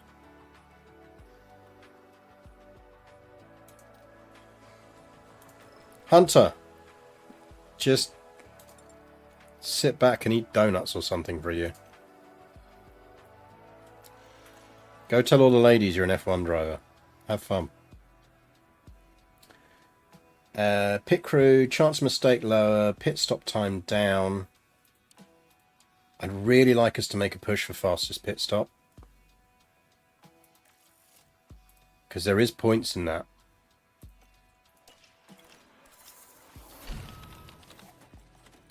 Okay, we have Bahrain in 20 days and we have a new underfloor. We are definitely building that underfloor.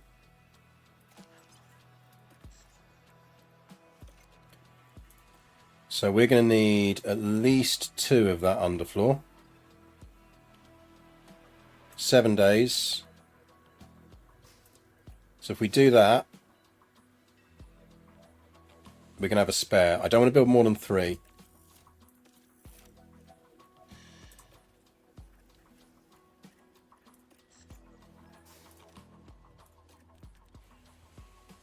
So what haven't we dev'd out yet? It's the remainder of these, isn't it? Underfloor's done. Let's get a side floor. We might squeeze a chassis design in, you know.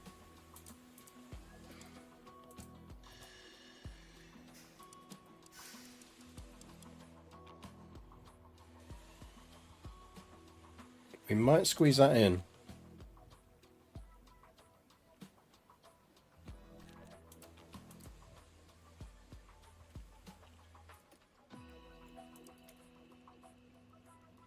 "28 days. 5 days, 6 days, 1 day. So we're going to get 3 more in. So we could take you off of there.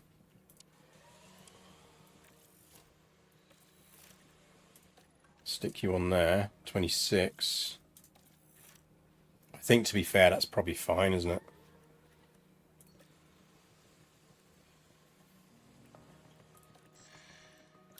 "26, 5, 6, 1.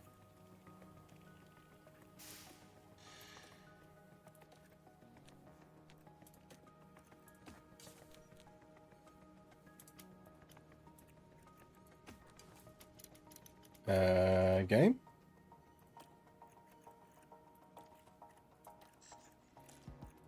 Oh, we're already building it. Suspension. Just give me 2 of these because we're going to immediately do another suspension project. So I just want to give me another suspension project. Because we're a bit weak on suspension, I'm noticing. Give me 8.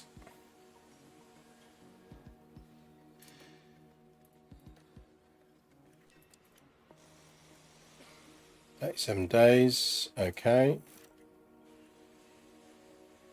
So that's past the next ATR period. Those two, that might be past the next ATR. At most, we're doing 3 projects before the next ATR. So suspension we're building. Front wing.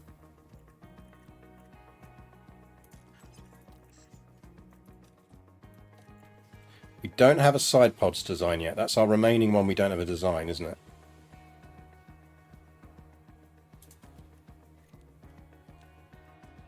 Next ATR is 25 days. So when does... That finishes in 21. And that finishes in 1.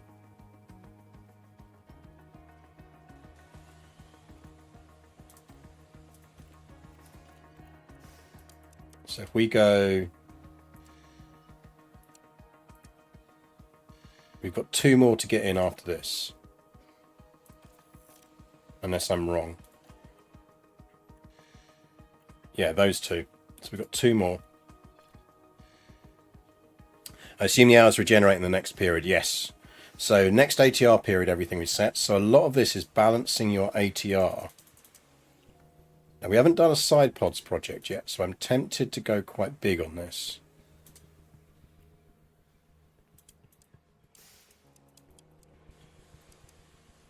I think we do that.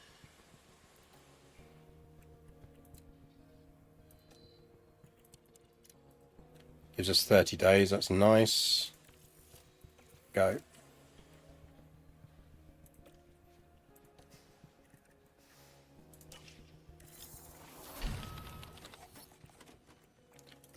We need to build some parts.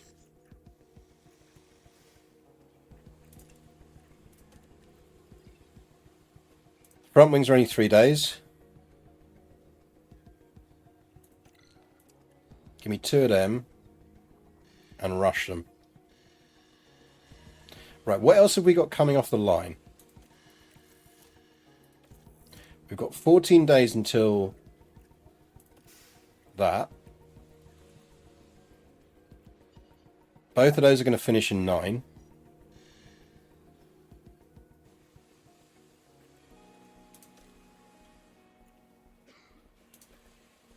We need rear wings. We need front wings.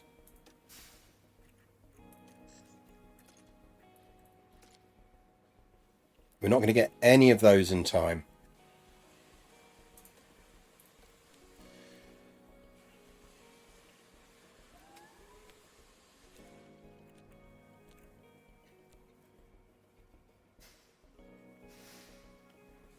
So I think we go... Suspension we went straight into again.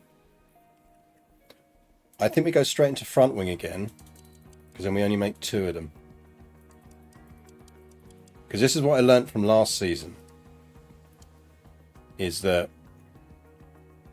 it really makes a huge difference not overbuilding parts now, because the parts, because you get through more parts of just front wings and everything else, that really increments on your cost cap.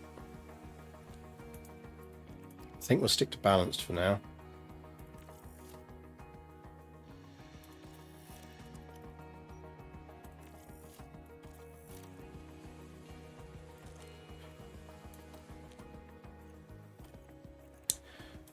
So none of this stuff is going to be in time. So we only need to build 2 front wings. And that's going to take a total of 6 days, which is easily going to be in time. So I'll tell you what, we'll have a spare.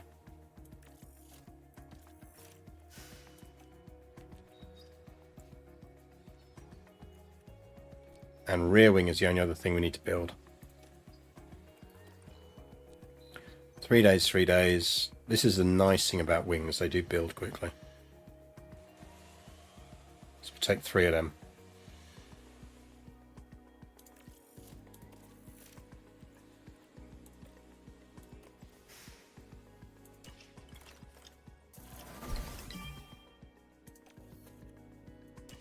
Mind you, our sporting director is getting better.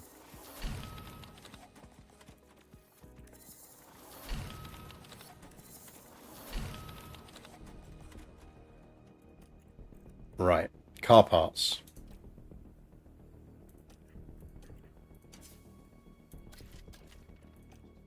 Front wings. Rear wings. Side pod. Underfloor.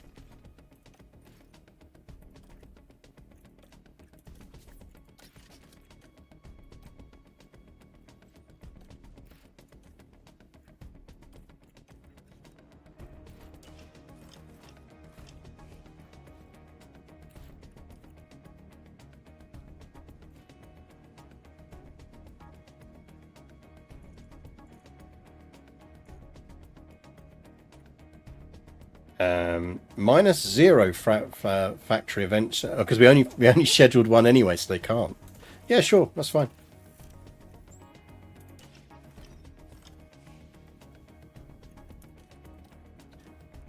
Right, testing results. Okay, that's better. That's better. I know that looks bad at the moment, but that's much better. Brake cooling and engine cooling we're not great on. Dirty air coring, low speed 9th, high speed 5th, medium speed 11th, top speed 7th is nice. Okay, I'm happy with that. We can work with that. We can't corner. We need to really prioritise cornering.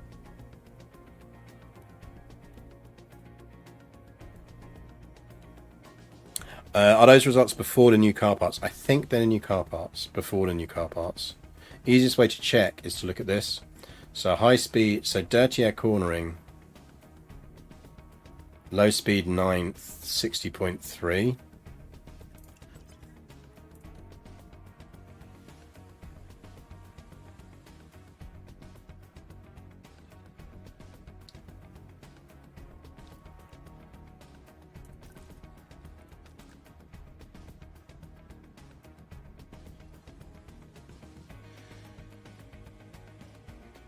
Yeah, that's 65.57.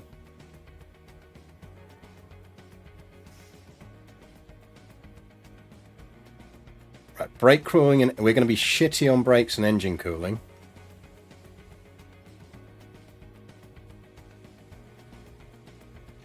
I think we've got a car, you know. We could do with working on acceleration. Our low speed isn't off that far off the average, and our medium, we need to work on our cornering. So we need to, next batch of parts, we need to really lay into cornering.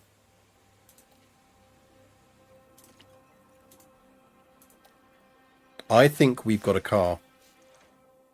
I think it might have paid off what we did last season.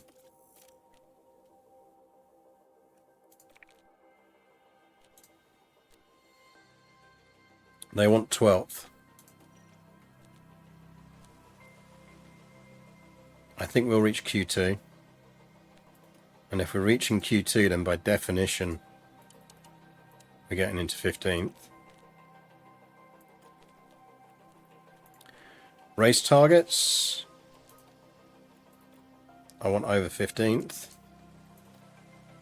I mean, frankly, if we don't get over 15th of this, we're in trouble anyway. Finish streak position of 4th. Let's give them a guarantee of qualifying position. Number of drivers. 15th. The 3 race target.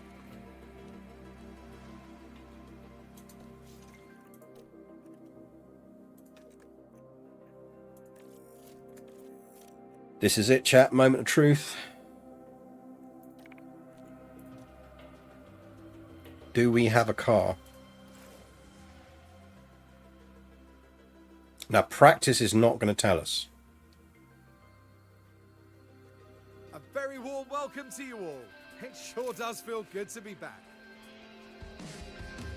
As we start a brand new A bus season, enters the slate picture, is wiped yeah. clean, and all 20 drivers prepare to I'm gonna make an stand up instant for this. impact ahead of an exciting I'm nervous. year. The Bahrain International Circuit is a challenging track, and the cars routinely have to brake from high gear to low to take the narrow In before turns. K-Max parks the With car in a downhill barrier in P1. braking, the risk of locking up Our as one driver only struggles to restart manage position on before this, about just for 4% this balance race, to get victory here. is that. The team Because we don't have the parts to replace. gathered from the pre-season testing here in Bahrain, hoping that they've got everything they need to make. Right. Here we go.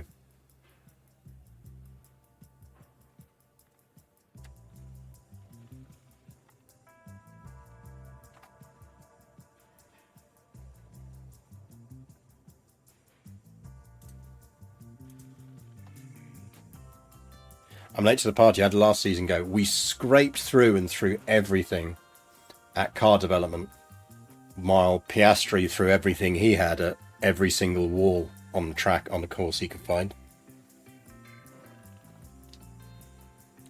We are a newly reconfigured team. Right. Car setup. We are no longer Oscar Piastri. We are K-Mag, aren't we? K-Mag. In Bahrain. Clear. So we're looking at 4.11. Still the greatest website ever, by the way, it's f1setup.it. Because I am not pissing around with this minigame. And 0.5. Give him that, but we'll call him in early. We're going to run him easy. So this is, don't panic if we look slow. We should look slow because everyone else will be running at more speed. We're not giving away our speed.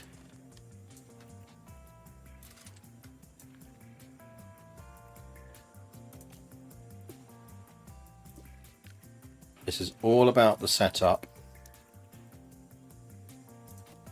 at this point.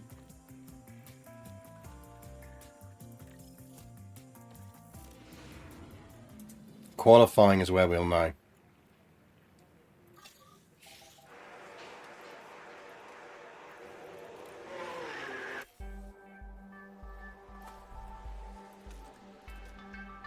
Avoid high-risk curbs. Avoid high-risk curbs. Yeah, we are leisurely driving in the desert at the moment.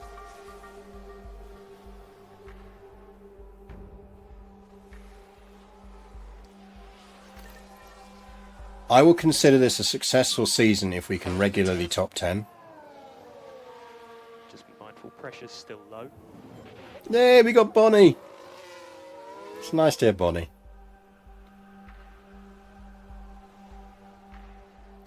Basically, if we can successfully and consistently top 10, I will be happy. Because we really had to push for that last season.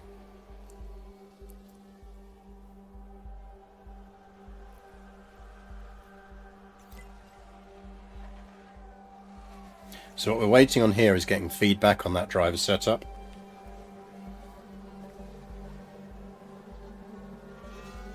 If they say optimal, we're laughing. If not, we've got to do some changes. But remember, everyone's got to get used to the car as well. We've got 8% car knowledge and 7% track knowledge. So, I need some feedback. right, he says the car's great.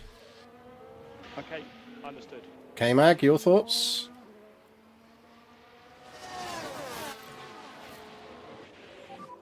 He says great as well. Let's check. Come to the pits, lads. Let's sort you out. Okay, copy. Nozza. Great, great, great, good. So that is a 2, 2, 2, 2, 3. We got up to 5. We got up to 11.5. 164. 3.25. 0.35. We are now going to leave him out on that for the whole rest of this session. Because the longer he's out, the quicker all of his various stats increase. In terms of... So if you look, when he comes out, I'll show you the curve on this, but it's essentially... you'll see what I mean. Magnus, optimal, great, good. 1, 1, 2, 2, 3. Basically, you want this number ideally over... Anything over 92, we're not going to change it. Anything... Ideally, you want like 97 or something like that.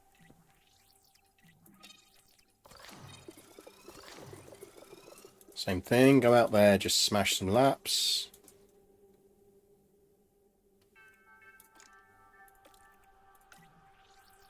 Four, 11, 340, 15. Cool. So now going to reconfigure.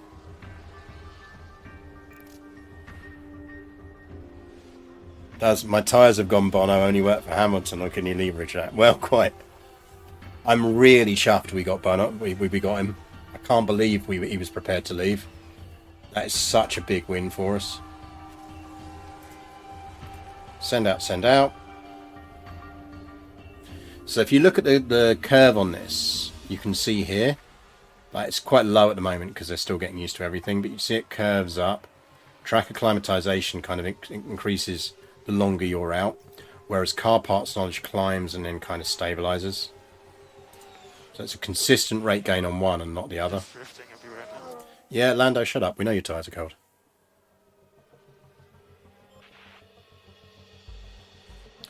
Nice to see the car setup hot zones was shrinking as you get closer to optimal. I can never quite work it out in 2022 version. Yeah, they have improved that. It is much more better, but this is still the greatest website for playing this game. If you really don't want to get involved in that minigame. The website I've just stuck in chat will sort out your... basically, you put in what they're telling you. Magnussen, if you fucking crashed... Now we've an incident here. Kevin we've got to Magnussen, restart. it looks like. Magnussen! Front wing damage, I'm sure. I can't see it yet, but I think it is. Oh, to be fair, it wasn't his fault. Did Hulk go into him? Have we got a spare front wing? If we've got a spare front wing, I'll leave him out.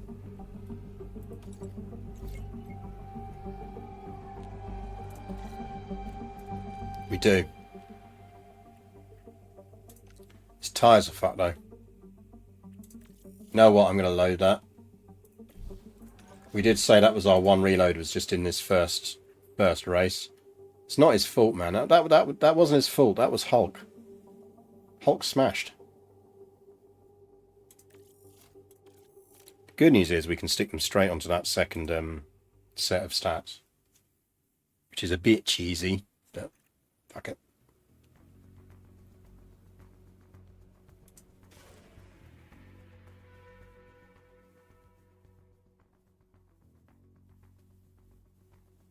Welcome to Sakia. If we were in the end of P2, I'd probably play it out, but I want to get a true measure of what these cars can do, because we just don't know yet. Right, so K-Mag is on 4, 11, 6, 4, 340,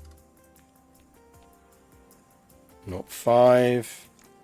We might as well run plan him for the whole lot in case he says optimal.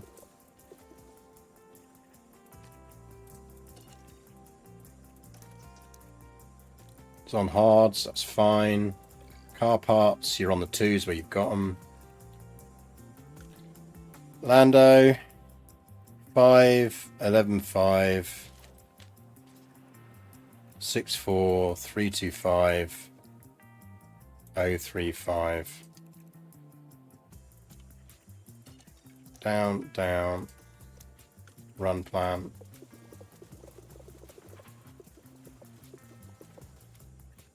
Job done. Save, so we don't have to set all of that again.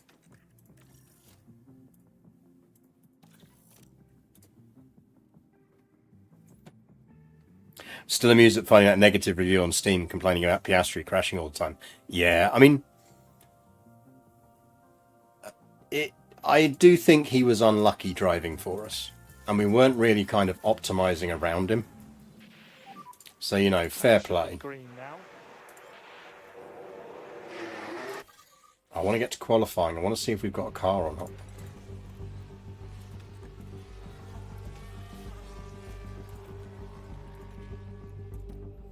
Because this isn't a very cornery track as well, so it should actually play all right for us.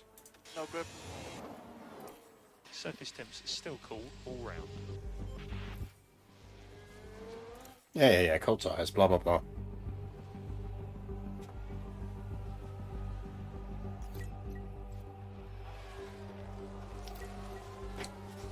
Because if we can carry on doing a two practice strategy, we'll be better off as well.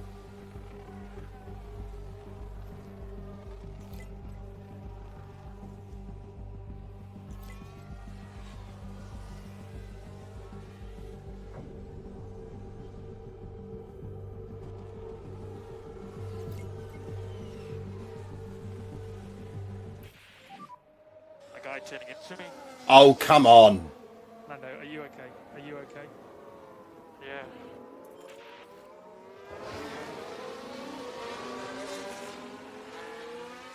I think we're fine. I'm not seeing any aero damage. Tyres, maybe.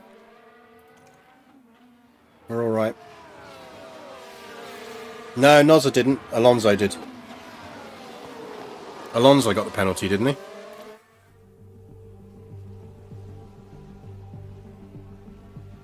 Because Alonso turned into him. If we can have a balance check. Right, we've got great. Quick, quick. Okay, Roger, thank you. We'll call him in.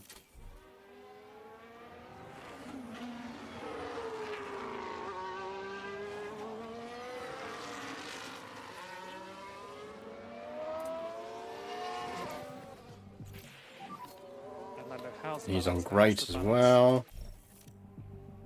I'm happy. Understood. It's 88. Optimal, great, good. On Magnus. Come on, K-Mag. Let's get you rounded out. So that is 1, 1, 2, 2, 3.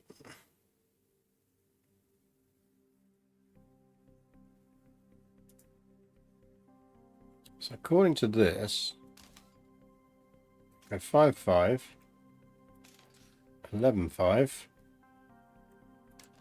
7, 3, 3, 0, 5, and down to 10. Let's give it a go. Tyres is fine, run plan, go.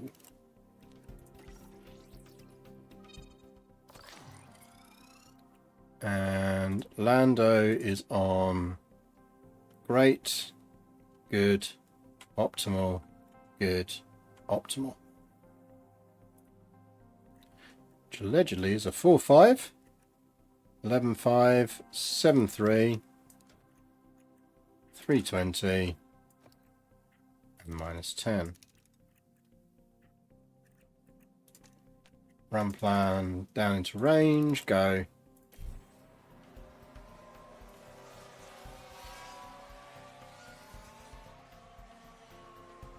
Is Norris's relationship with his race engineer BFFs, or is it worth mentioning? They have a really strong relationship already. Really strong relationship. There's a yellow flag now. It's not my cars, I don't care. Aston Martins can crash as much as they want. Oh! This is a joke. Yeah, that mini game's horrible. I would be okay with it if you only had to do it like twice. But ultimately, you could potentially be sitting there doing it like every single practice session at least twice. And at that point, it just takes up so much time.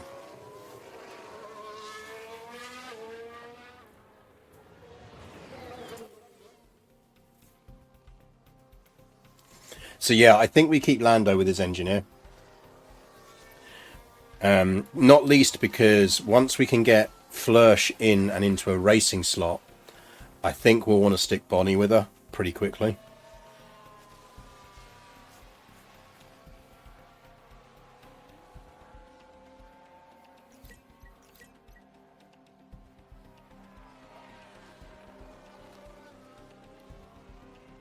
So we'll run these guys to the end of the practice. We'll then do practice 2.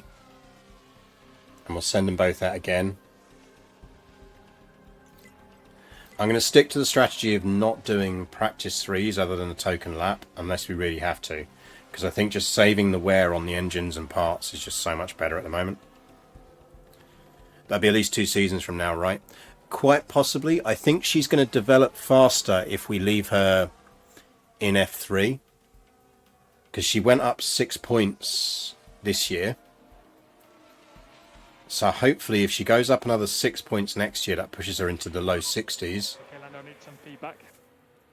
We're going to leave him out. It's a cool car to drive. Understood. Um, Give us a balance check. When you if you're a really good engineer, shouldn't they just suggest those values to you? So what they do is they narrow the range. okay, copy. So you know you saw those blue bar ranges. It does narrow that range the better the engineer is. I just think it should maybe do it more than it does. Or it should do things like the better your engineer, it might just already lock in one of the values. So they just tell you straight up, yeah, your optimal on this is this level.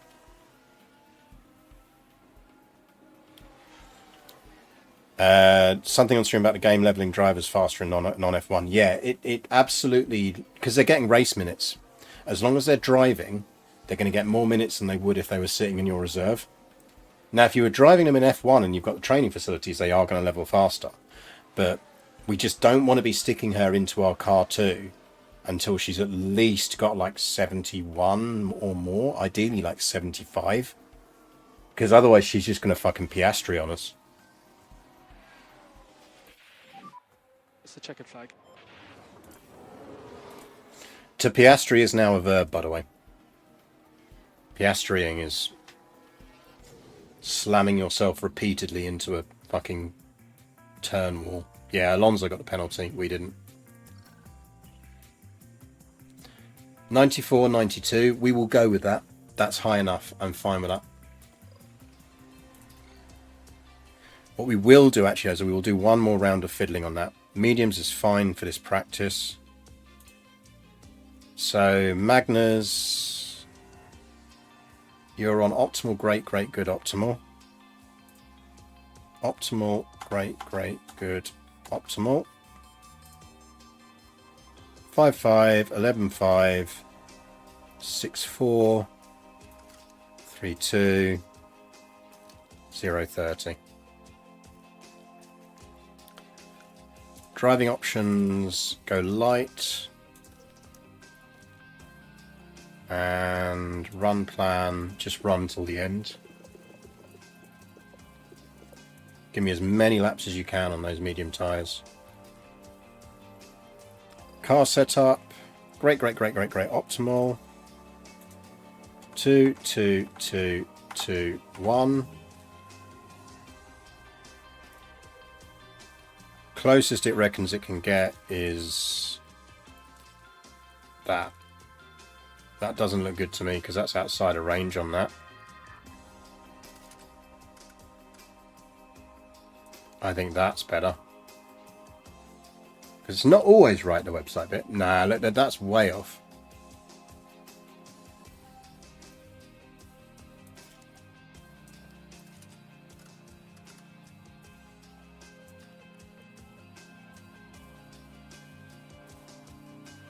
Nah, we'll stick with the 9.4. We won't fuck with it. 94 is good enough.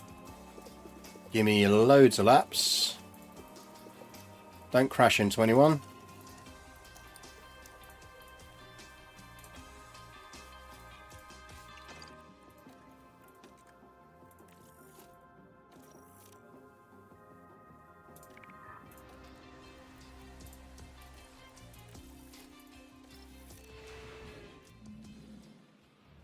Get out there, get out there. Track should be green. I did it, Mama. I've become the verb. Yeah, pretty much. Lads, can you avoid curbs, please? Curbs are not your friends. Go. So we run this whole one down and just tick up their stats on these. But I don't think we're doing practice 3. I just want to save the wear and tear on the parts. They should get up to track.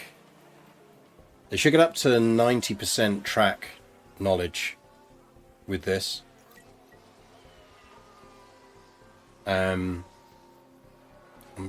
Probably about 60% car part knowledge. The thing is, we're going to change out a bunch more parts on these cars anyway, so it's not even like that knowledge is going to stick if we left them out there. Because every time we change car parts, that green one drops.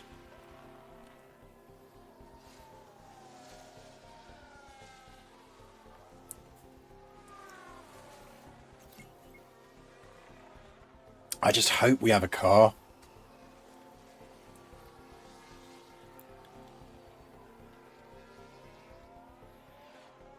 I mean, our car last year was very shit. So we are coming quite back from quite a point. What your thoughts are? Magnus has got optimal. Nice.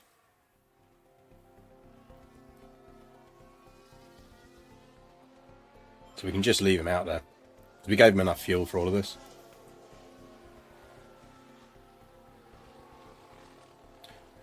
Yeah, track rubber is low, but that's fine. It's because not everyone's out.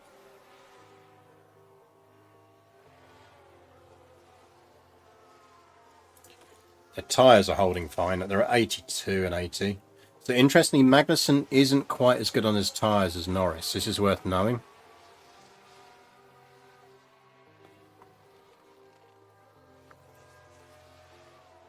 He's not quite as good on his tyre wear. So we can probably still continue to slightly overestimate what Norris can achieve on his tyres. But Magnussen we do need to consider pretty much on the money.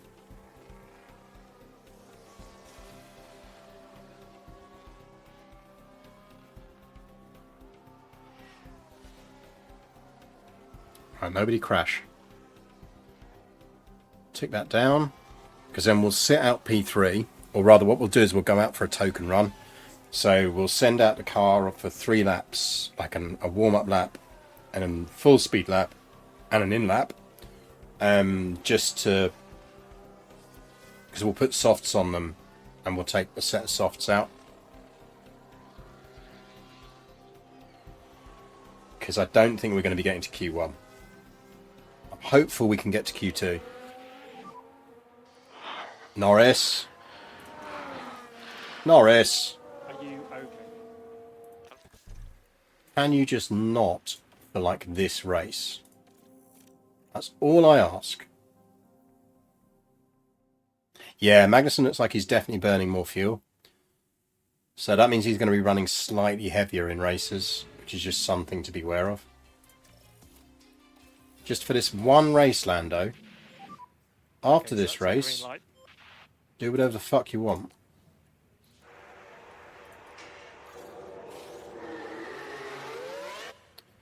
Someone crashed into Norris again. I wouldn't even mind that much if he was causing the crash, but he wasn't.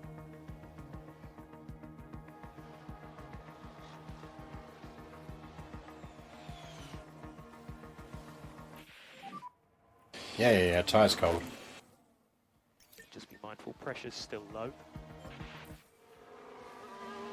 Right, I'm going to run and get a glass of wine while we're doing this. Back in 2 seconds.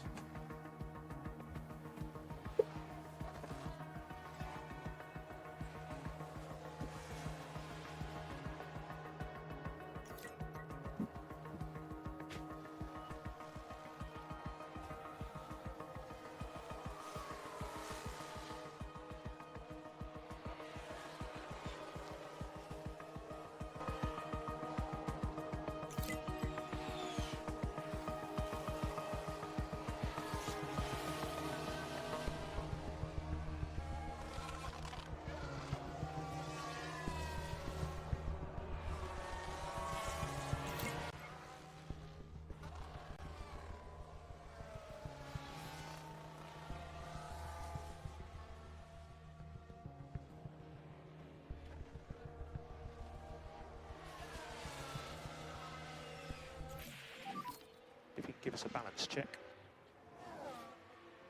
Yeah, welcome to McLaren. You may experience a case of deja vu.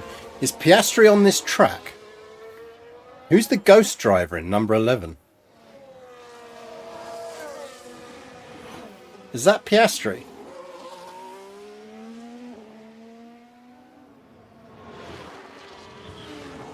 Or did he not get a drive? Schumacher's the ghost driver. Yeah, so maybe Piastri just didn't get a drive.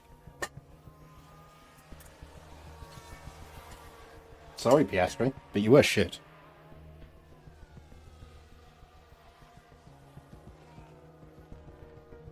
Because basically by lowering our pace, we're preserving his tyres, which means we can do a full stint, full session on just these tyres, which is good.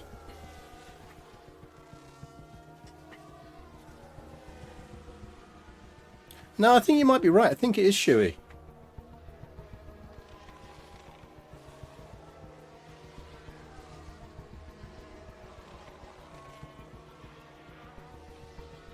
I wonder if he'll pick up a reserve slot somewhere. I mean, part of the problem, I suppose, is because we released him at the end of the season, so it wasn't a natural contract ending, so I don't know how it times out with them picking up other drivers. But to be fair, if any of the other teams had seen him drive for us, they wouldn't be picking him up, so...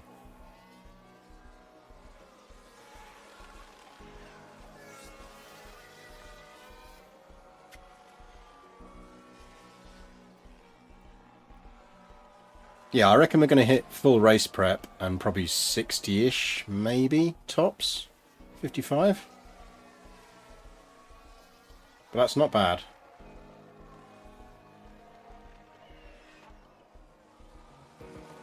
Because the problem with the practice is it absolutely rinses your parts. Like, you can see we've already eaten into, like, a chunk of gearbox and engine with this. Like, you're going to be losing 8% per race if you're doing all 3 practices. Stick on another 2% for qualifying. You're losing 10% a race over 23 races. So you're instantly into buying extra engines and everything else, which is just not fun.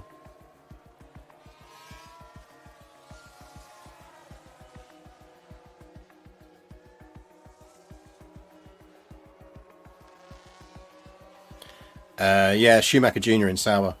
Daddy would indeed not approve. I mean, he'd love to know his kid was racing, but... It's the checkered flag.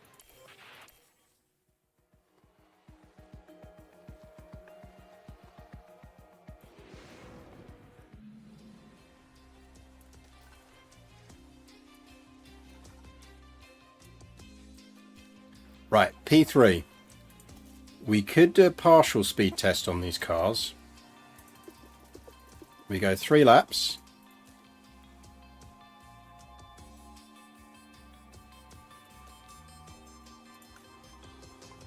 I want to go aggressive. I want to deploy. Because we're only going out for 3 laps.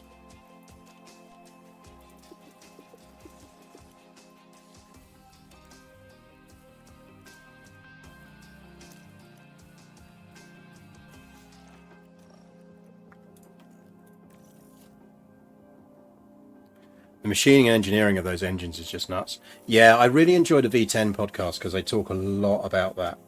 Similarly, if you want a really good F1 book, Adrian Newey's book, I think it's called How to Build a Car. Like, even if you don't understand aerodynamics and everything, he's amazing at explaining it. Newey, for those who don't know, is arguably the greatest F1 aeronautics guy of all time. Like, if you can think of an F1 car that you remember watching that just blitzed shit on track, Newey probably designed it. All of the amazing, beautiful cars.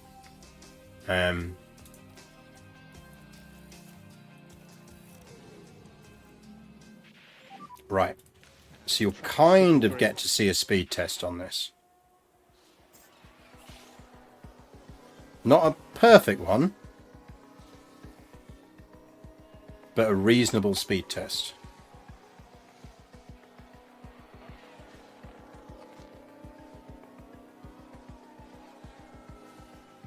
Because everyone else will be running slightly slow.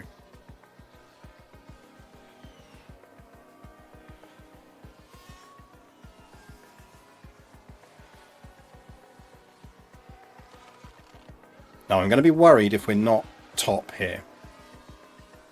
That would worry me.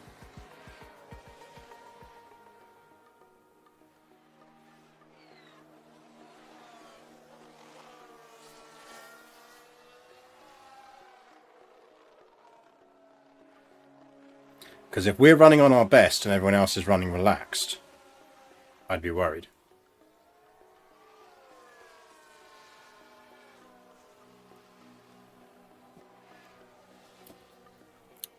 Oh, you might be link blocked on that, Trowbridge. If you ping me the DM, if you DM me the link, I'll post it for you. But yeah, Nui, you want a really, really cool thing to look into. Look into Adrian Newey at Leighton House. Leighton House remain my favourite named Formula One team of all time, for various obvious reasons, if you know me. But I just love the idea there was a F1 team called Leighton House. But that's where he kind of started out. Not entirely started out, but where he really made his name. And then from there to McLaren, I think. From McLaren to Williams, and from Williams to Red Bull.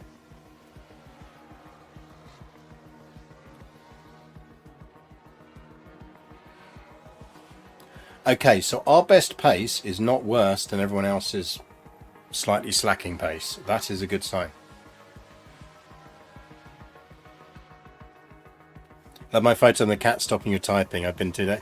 Yeah, he does it when he kind of like just wants me to go and have a snuggle on the bed.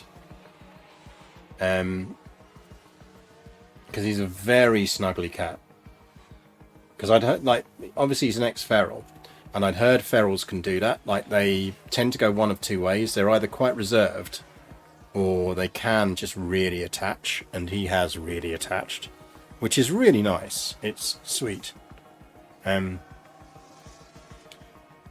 it does mean, like, you'll be trying to do some work during the day, and it's just like, he's just on the desk going, hug me, hug me.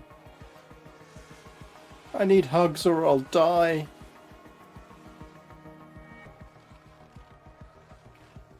But yeah, his new one is he's worked out that if he just happens to lean on the escape key, stuff happens. So he tries to lean on the escape key to screw with me.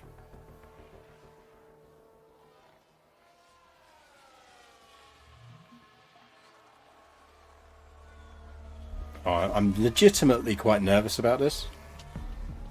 If we don't have a car that can do what we need it to do, we're going to have a serious think about whether we continue this save or whether we redo it as someone like Aston Martin. But it was such a grind to get the car to where it is now by just doing no research on it in the last season. Generally, P3 would be qualifying runs, right? Is that something F1 Manager models? I think it tends to model them as doing slightly slower than qualifying runs, but still going for an element of pace, I think. But I guess we're about to see. Problem is we've not had a car good enough to really judge that yet. Right.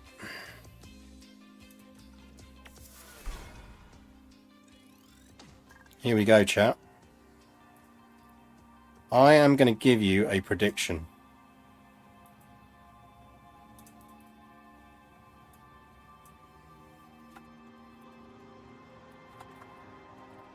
Where will we end Q1? Are we going to be top 5? 5 to 10? 10 to 15? Or 15 to 20?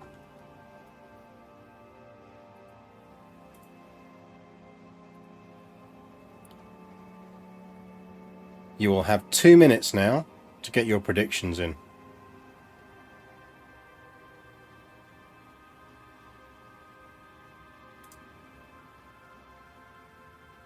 Did that actually work? I don't think that worked, did it?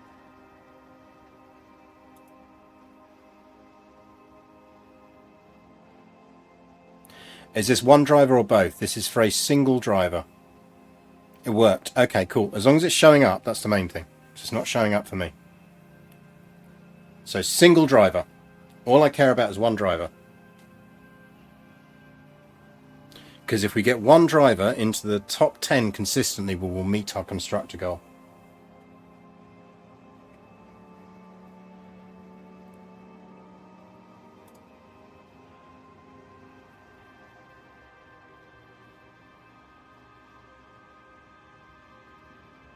There we go. I had to refresh to get the prediction thing up.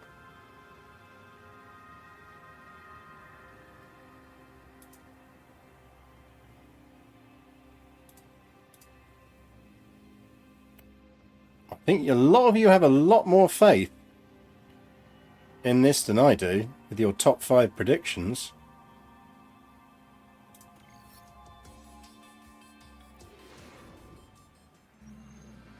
Welcome everyone to qualifying. This should be a good one. Bahrain's track is dusty and abrasive, and even under the floodlights, qualifying is tough on soft tyres. I appreciate the vote of confidence. There's been a bit of talk about Alex Albon, Karun. How are things looking for him today? We saw some disappointing lap times from them in practice. It could be that the team It would be really funny if K-Mag was the top performer this season. Not impossible, because he's got Bonnie in his corner, and he's a decent driver. I think we don't really have a number one now. I think we have two really good drivers. Maybe if we'd gone with Ricardo, we'd have not had that, but I think we've kind of got that.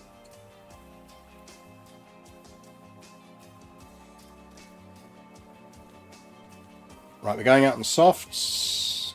Car setups, especially as you've got the 100% car setup.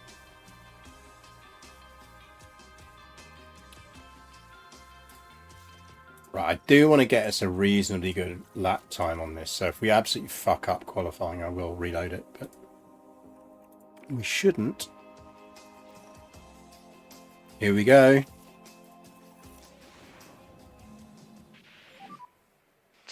The line at F1 principals tell all their media. I genuinely kind of want us to sign Hamilton at some point, just purely because I went to school with him. And can you imagine what the kind of the press conference would be like? Of like, so Lewis, you're now working for another fellow Stevenage kid who you went to school with. How does that feel? You know, like, just the press around that would be incredible. Like lots of fucking F1 Sky journos descending on Stevenage to kind of do all of that. Right. Anyway, let's carry on. So I think a slight goal is we do maybe try and sign Lewis.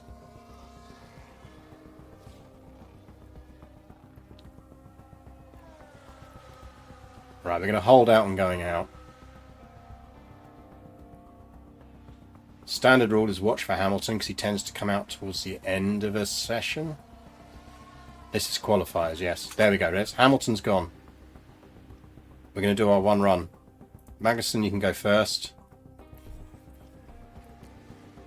Lando, you're out.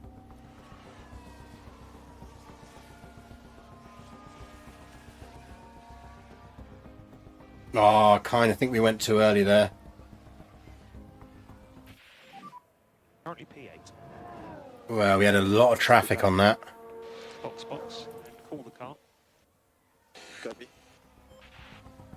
We had a lot of traffic on that.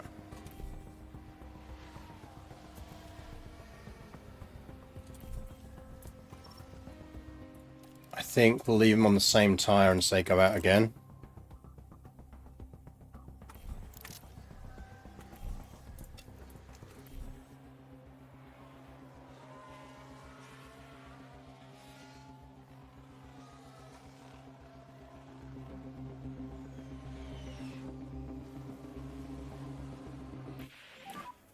So currently P7.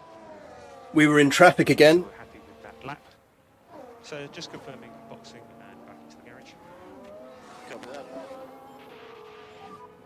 We are currently P8 and we are boxes lap. Confirm.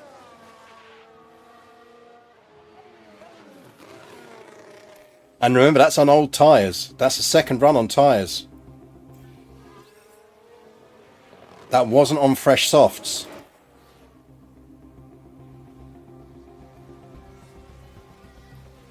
Oh, I think we've got a car. I think we've got a car.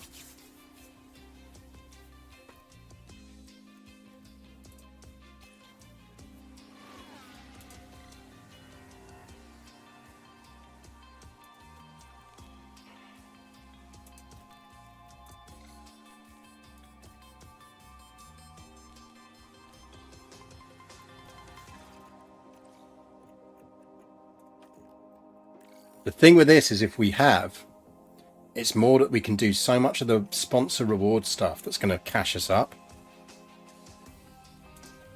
We can get our design center up and our staff and driver stuff.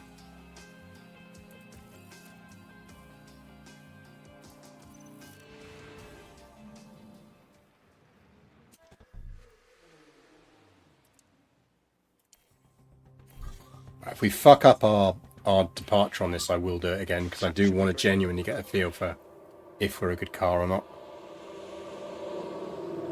Get that £100 million boat you desperately need. Everyone needs a £100 million boat. You left the garage a smidgen too late. Yeah, I think that was it. We just didn't quite get it right. The other thing I need to remember is Magnussen's a good driver. I'm so used to just hitting the button and sending Norris and Piastri out at the same time, because Norris will just massively outstrip Piastri. But actually I need to give them a little bit of distance so they're not fighting each other. That's the thing we're going to need to remember this season. There goes Hamilton and Alonso. Magnussen, you can go out first. Nozza, you can go out after Ocon.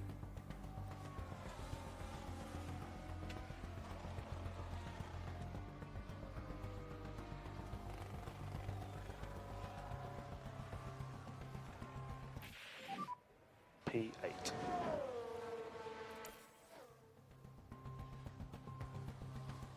I think we might have a Q1 car.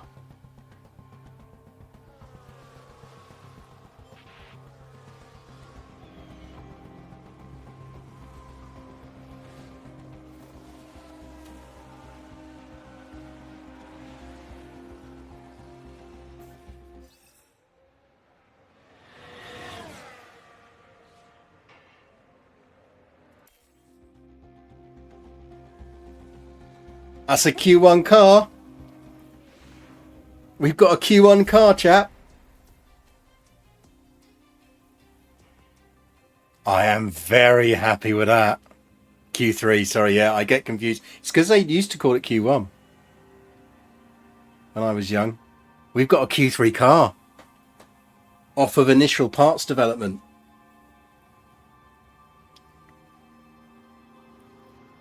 We're going to be competitive.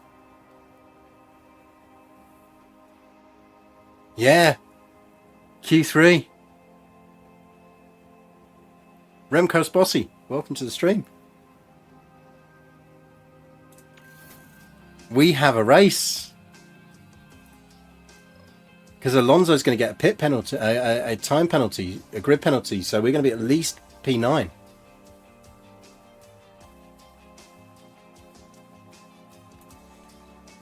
Okay, now we're into the territory of needing to think, and I need to, this is where I fucked up. Are we likely to want to run on double softs in Bahrain?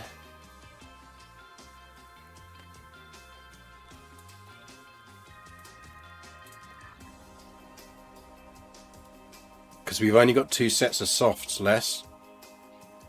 Anyone know if we're likely to go with a double soft strategy in Bahrain? I'm actually going to have to start writing this shit down now because we've got a competitive car. Because I'm not going to put fresh softs on us for Q3 if we're going to benefit more from having double softs in the race. I'd rather run on the slightly old set of softs we've got, given that we know we're going to be at least 10th on the grid. Well, 9th because of Alonso's penalty.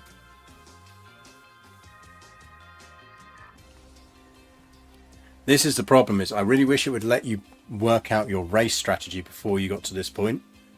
Because this is the point where you want to be thinking about your race strategy versus your qualifying strategy. So I'd like to see that in the next version of the game, is that you can look at your race strategy after Q2.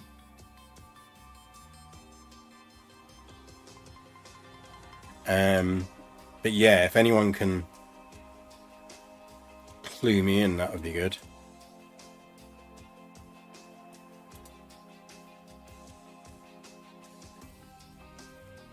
I mean, maybe we should just try and qualify as fast as we can for this one. We're going to have 2 sets of mediums. Worst case, it'll be on 2 mediums for Norris. Actually, that's fine, because K-Mag's going to have 2 sets of softs. So actually, worst case, we can do them on 2 different strategies, and that's not bad to do. Let's see how fast Norris can go.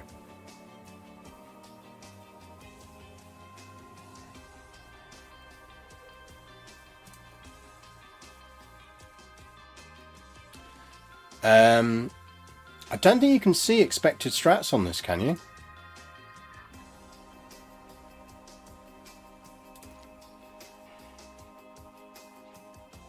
Like, I don't remember finding a way where you can see expected strats, but if someone knows a way, I'd be internally in their debt.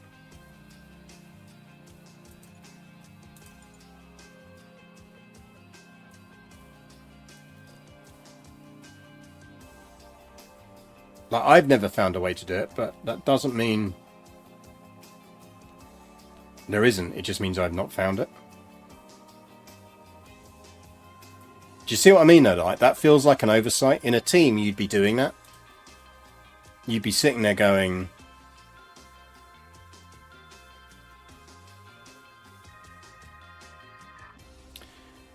so soft, hard, soft, or soft, soft, hard should do the trick. In which case, we're probably going to go, we could run it on soft, medium, medium then, couldn't we? I think let's see how fast Norris goes in our original car. Which we're now doing anyway, because I completely forgot to... No, don't. No, I fucked up.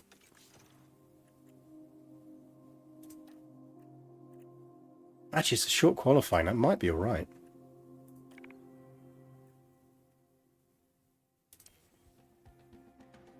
Oh, YOLO. Let's see it. Let's see how it goes. Okay, so that's a green light. If he gets stuck in traffic, we'll reload. He might get a clear run. Drive to the Delta. And we box this lap, cool the car. Yep.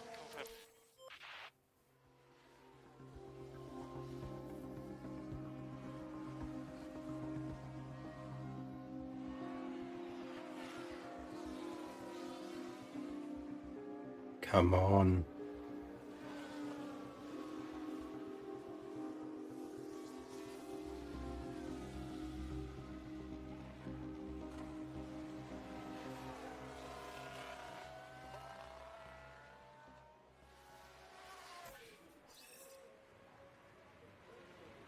If we've got P6, I will be delighted.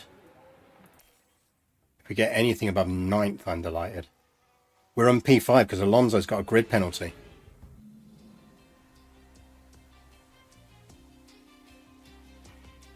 We should be P5.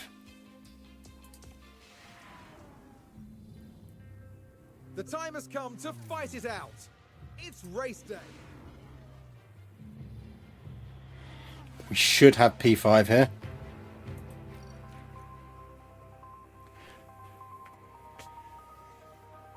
You can't see me dancing, chat.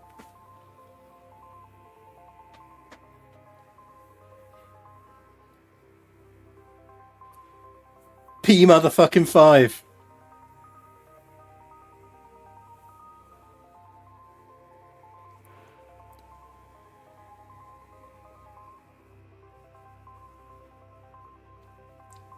Remembering that we went into last season. We went into last season with a car that struggled to qualify outside of 12th. Like, it was Norris forcing that thing into top 15s at best. Well, turns out all of those who were more optimistic than me, congratulations to everyone who predicted top 5. We have a fucking car, chat. Because the thing is, the good thing with this is, remember, our season expectations are still only 7th. So we can do the same thing this season that we did last season, which is do some parts development, but absolutely rig it. Really go hard on research for next season. I think we can have a championship car next season if we do this right. Because with the board, I'm not expecting us to finish above 7th. So we can slam so much into research.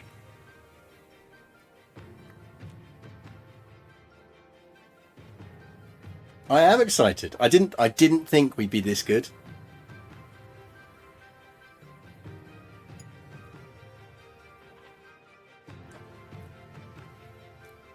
Now it's early days. It's early days. And remember, Magnussen's only in 13th, but he'll get better. Right, strategy. Nozza. No point doing double softs because he doesn't have the double softs to rely on. So we might have to push Lando. Well, I'll tell you what we're going to do. We're going to push Lando onto early softs.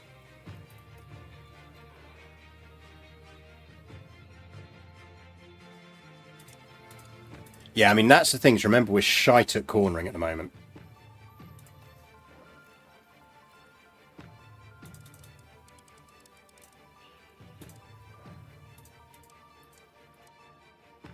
Hang on, we're Lando. Remember I said that Lando tends to outperform his tyres?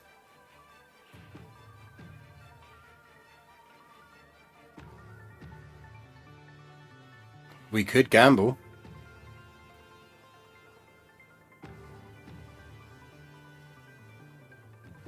I am thinking one stop. Chat, do we gamble Lando on a one stop? Problem is we don't know what the car's like on brake wear.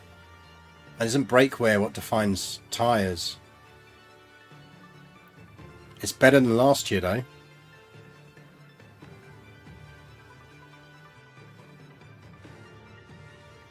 I think... Should we go big or go home on the first race? And gamble land on a one stop.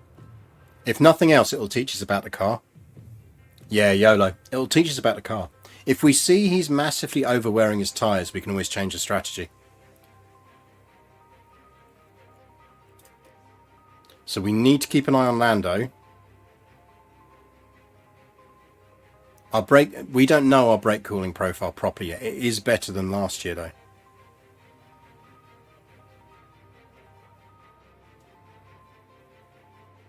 Yeah, well the thing is, if he's not profiling well according to that, we'll switch to... We do have some decent spare softs. We've only taken a chunk out of one set of softs, so we could use the softs again. So I think we just adapt it and go soft, medium, soft. And I think K-Mag, we will just do that from the start. Now, what's his pit stop is down as... Is that lap 19?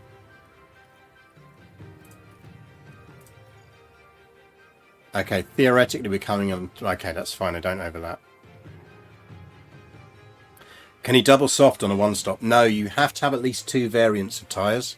So you need to have... The only rules are... You need to have at least... So there will be a mandatory set of tyres. And it's normally either mediums or hards. So you need to include... Your strategy must at least include that, and it must include 2 different tyres. Because they want to encourage you to kind of like do some interesting pit stopping. Where that overrides is if it rains. If it rains, you're onto rules are off if it rains, because you're going to move on to either wets or intermediates and then back into different things. Right. Do we overfuel Norris? I think we do, because we know we've got a light car. I think we give him 1 lap extra. We go conservative for now. We're not going to pace him up. We are going to say he can use fuel. And we are going to say he can deploy. I think we give K-Mag some more fuel. I think we tell him he's allowed to pace early on because he's got more tyres. And he's allowed to push. And he's allowed to do that. I think we're happy with that, aren't we?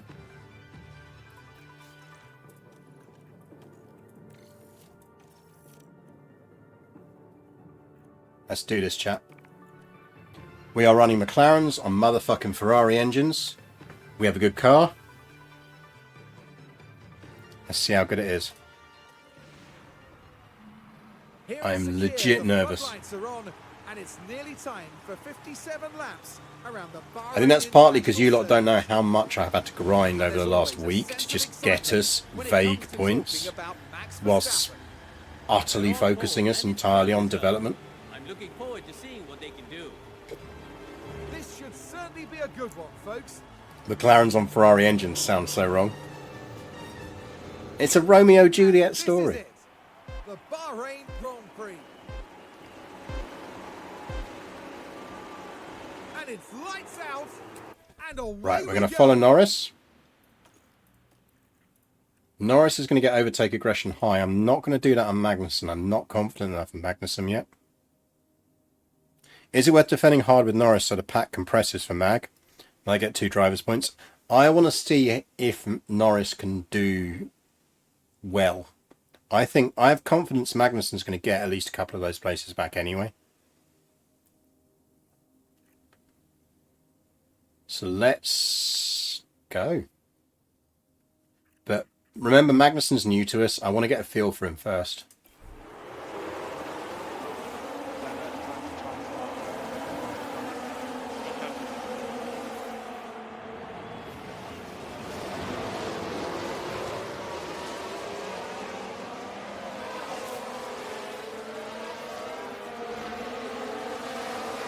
We've not dropped.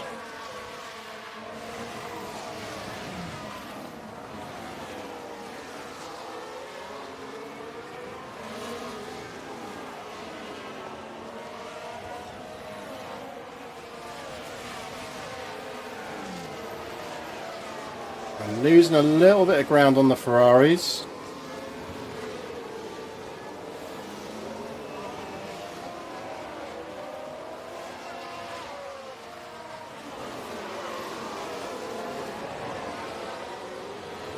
Sainz isn't shaking us though. And we're gapping Russell.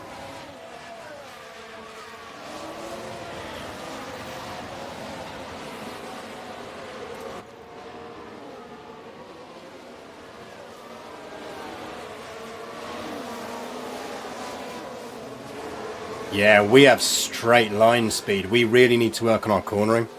If we can get our cornering up, we have a car here.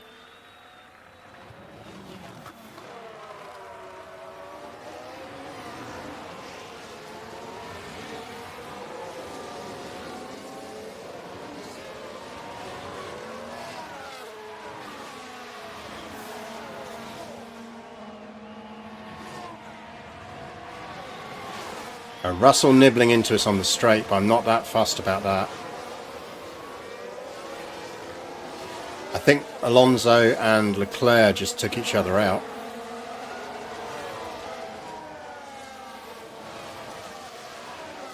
Oh, come on, if we can push and get out of DRS range. Go aggressive for a bit. To push on these tyres. Confirm.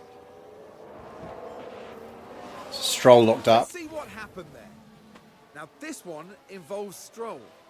Things were going smoothly. And the car just locks. And they'll need to be mindful of the effect that that had on the tyres. Yeah, we have an F1 dragster going on right now. Push the pace, push the pace. Stroll is almost out of DRS.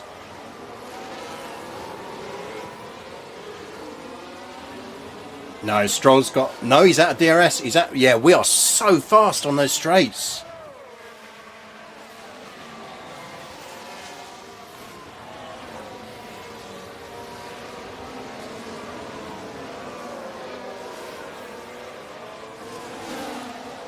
It's fine, we're already overperforming. I'm okay on it. Now that they're overheated, I'll drop it. We want to manage our tyre budget. Now, remembering we're running over fuel, but that's fine. Right, Sainz has dropped us. That's okay. DRS enabled.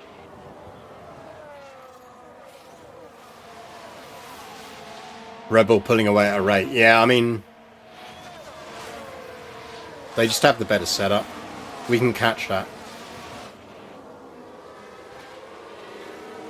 Thing is, if we've got a car that's doing this well in the right hands, then we can ramp up the sponsor bonuses, the extra sponsor bonuses, and just absolutely go to town on upgrading things like wind tunnel and all of that.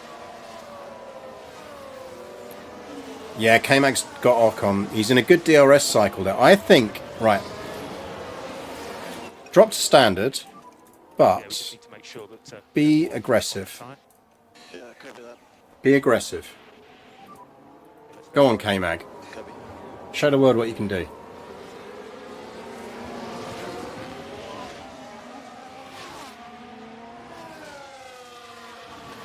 Yeah, we're close to the Ferraris on pace for straight line.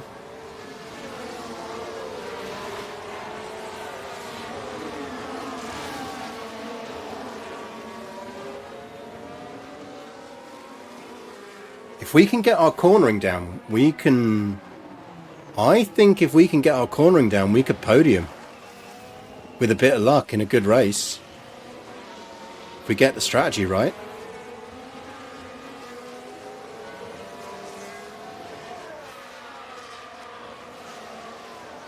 Yeah, I'm happy with this as a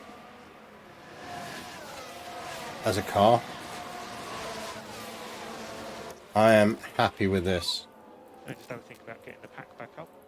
Right, you know what? You can both use it for battle assist, though. You can use overtake there if you need it. Oh, it's so nice having drivers who know what they're doing. You have Like in Piastri, where you have to write it out in crayon.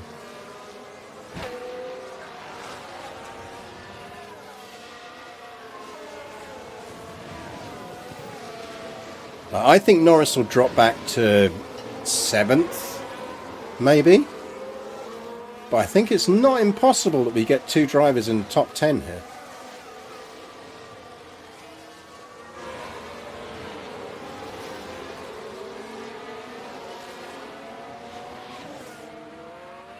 Piastri watching this stream, a single tear dropping from his eye. Like, he's at home with a fucking big tub of Ben and Jerry's right now. And he keeps dropping the tub of Ben and Jerry's. I'm probably faster than these guys. Yeah, I think Magnussen is faster than those guys as well. I think he's just stuck in the pack. I think if we can undercut them on the pit, we might do well there.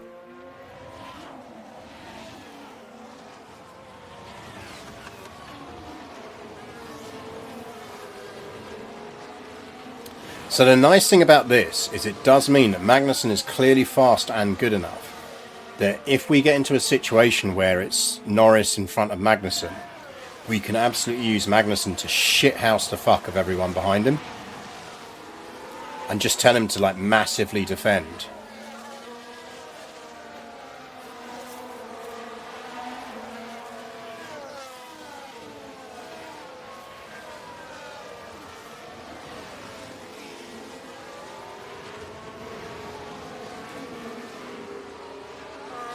So, the one advantage I'm noticing of our straight line speed,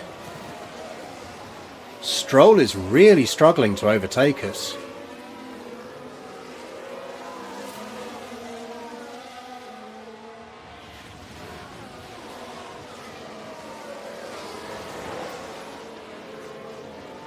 He should be able to take us on DRS. Like, Stroll will have DRS there.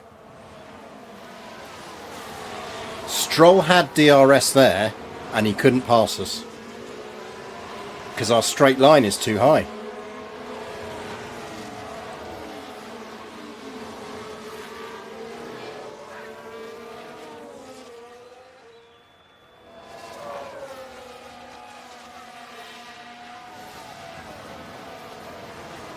Like, him and Leclerc will get past us eventually, I have no doubt. Done it. Yeah, he should pass us here. He's on DRS at this point, and we're not.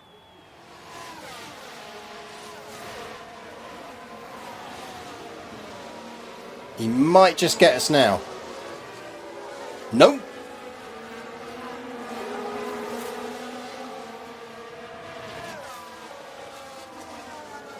I mean, yeah, Stroll's got to defend to Leclerc, but... DRS. So, Magnussen will get it. So we're coming up to the spot here. So you see on the screen, so this little green marker here. So obviously, downforce is really, really critical in F1 racing cars.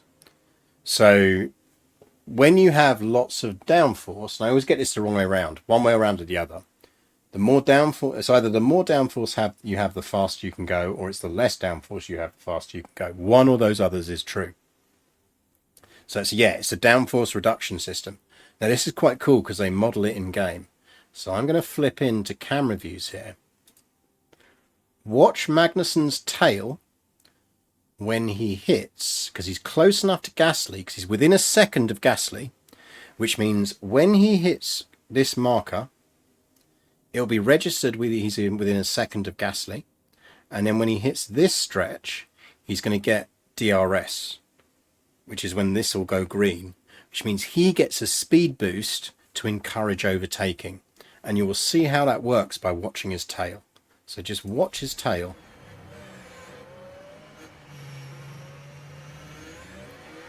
We're coming up to it now.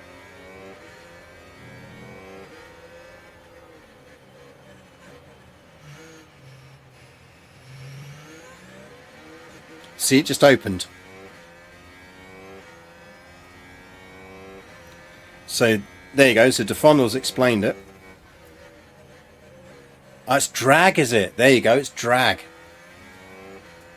And I love that they model that in the game. You can actually see it happening. So essentially it's drag reduction.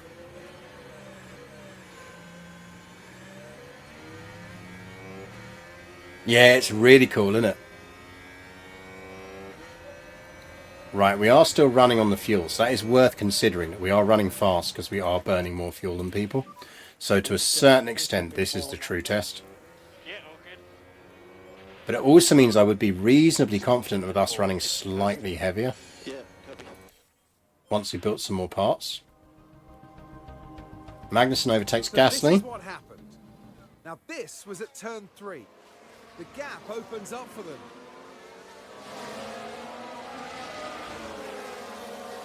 And Kevin Magnussen says thank you.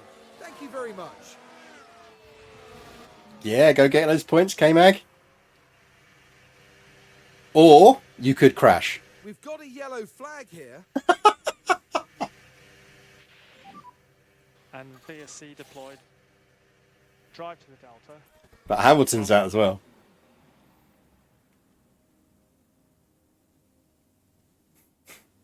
Took out Hamilton.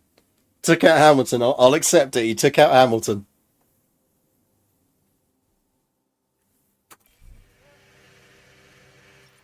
Now we can see what happened.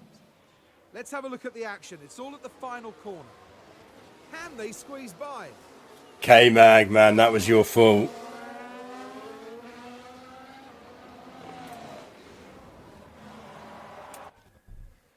Right, it's virtual safety car.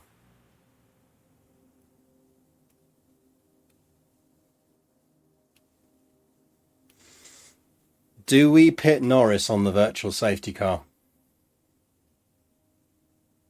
I will accept that because, you know, it's a racing game. This is what happens. And he took Hamilton out, so Early days.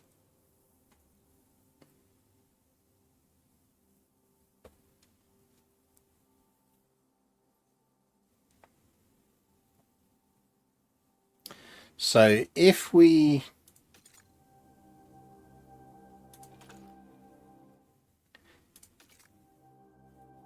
pitted now, it's very early, that's the problem.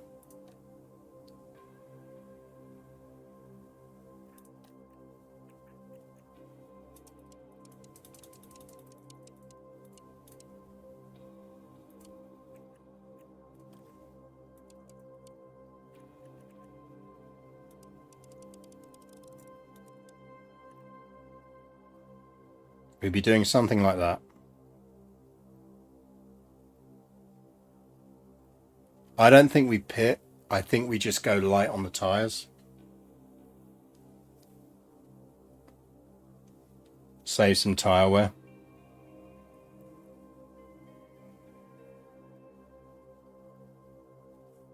If it was like lap 12, I'd say we pit.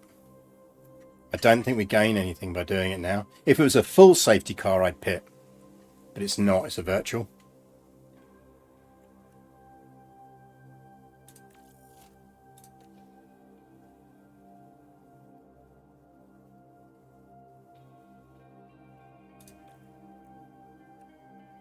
If it was a full safety car, I'd do it.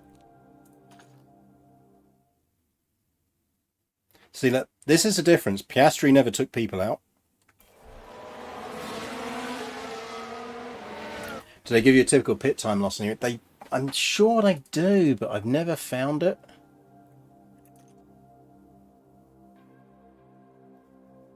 I feel like they should do. Like, at least tell you how long it takes in a fucking pit lane.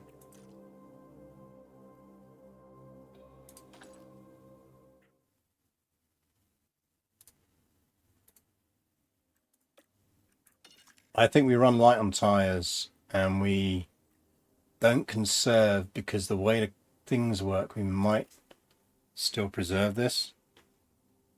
Well, the car's retired, so God knows.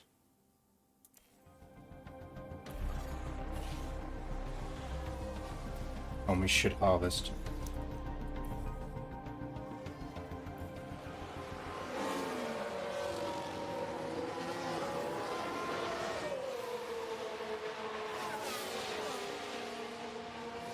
Yeah, I mean, broken front wing, absolutely. There's no way his front wing survived that. We'll see. As long as he avoided damaging the powertrain, I don't mind.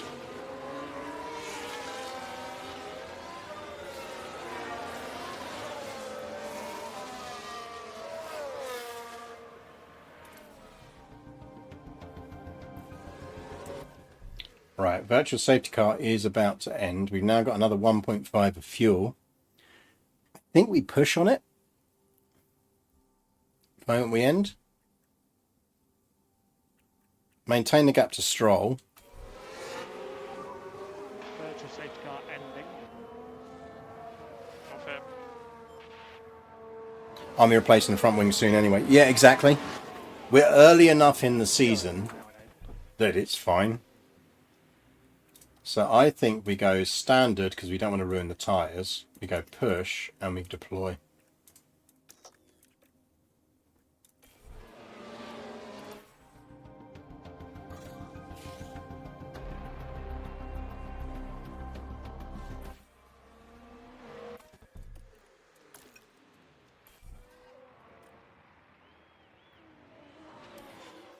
And the question is going to be what everyone else is doing in strategy terms. Leclerc is going to take us because he's just fucking fast. But if we can get some DRS boosts off of him, I'll be happy with it.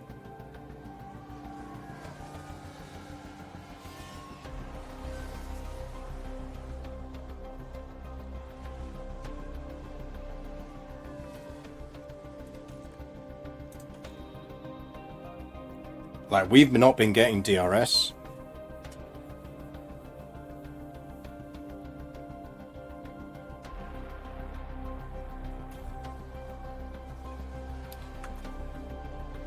What? have a look at that. Now the focus is on Lando Norris here.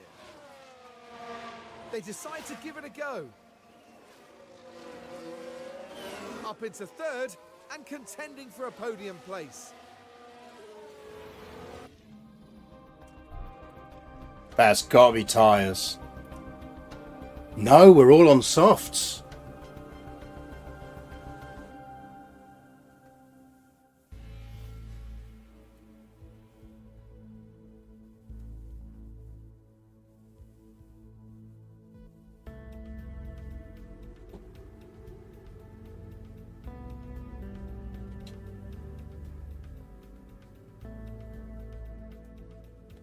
Kevin will recover. Kevin's fine. Now we are running fast, so we are going to have to drop back off of this, but we'll make it back easy enough. Yeah, I told you Norris is really good on tyres. Norris is really good on tyres.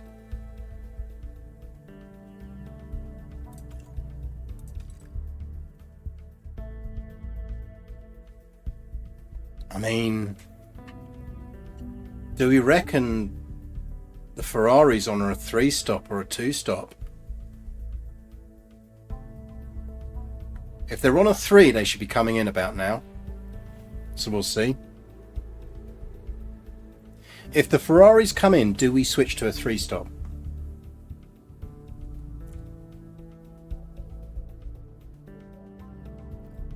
Open question to chat. If the Ferraris come in, do we switch to a 3-stop? Stop. Because no fucking way on earth we're catching the Red Bulls. A 2-stop, sorry. Like, we are never catching those Red Bulls. But we can beat the Ferraris.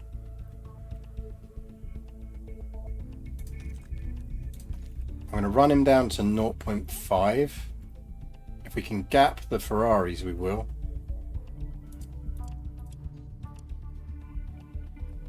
Because we're only at 15. We'll make that back.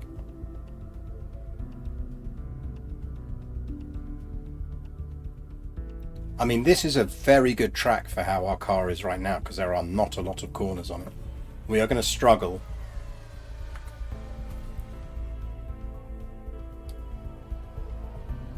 Wait, we're eating time off the...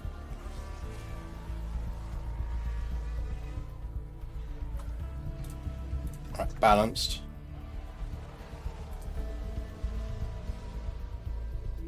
Yeah, Sainz is going to take us again, I think.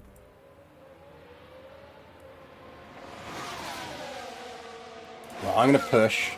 Let's go aggressive. But this is fine, because we're basically trading DRS with Sainz.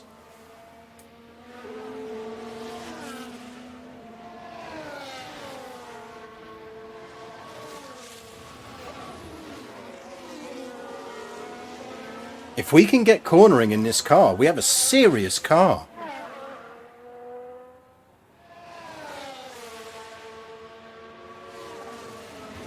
Yeah, Lando is... I had him training on defense in Season 1, and I think that's really paid off. The other thing I'm finding is if you have them on aggressive attacking and they're not a bad driver like Lando is, they're quite good at taking the spot back pretty instantly. It's a sort of pseudo defense.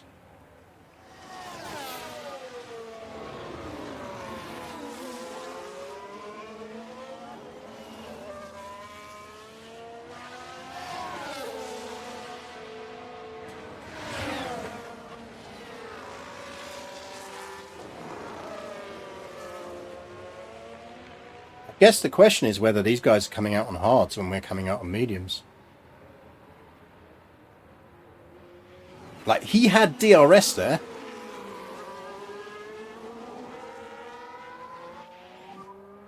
Sainz has pitted. No, he gets it now. He gets it now. Sainz has gone in. Right, what's Sainz coming out on? He's trying to undercut us. What are you coming out on? What are you coming out on?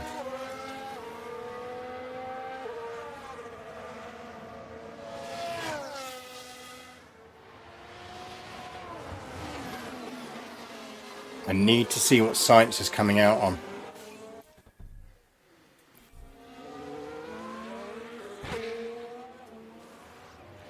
He's on softs.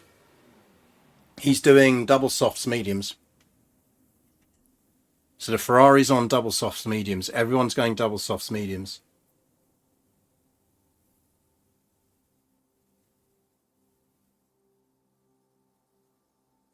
They're on a 2-stop. And we're doing a 1-stop.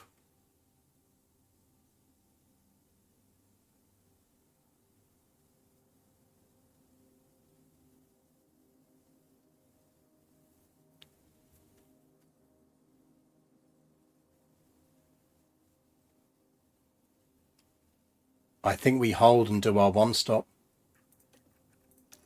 But we're going to deploy.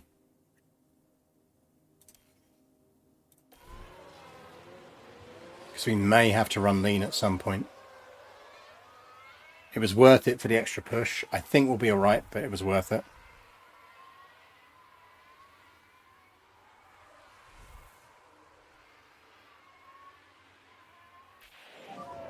We don't want to overcook the tyres. It's fine, overcook them. It's okay. Don't care, overcook them. Barbecue the shit out of those tyres because we're changing them in a second. So I think the Red Bulls are doing a 1-stop like we are.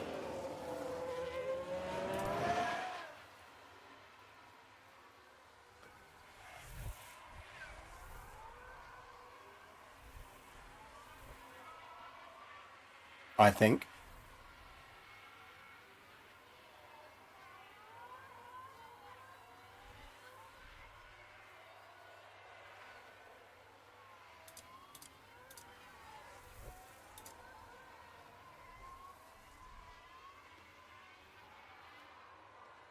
We're losing time on Norris behind us now. On Russell behind us.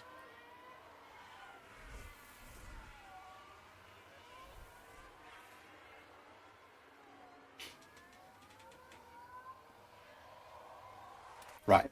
They've just pitted. I think they'll come out on mediums.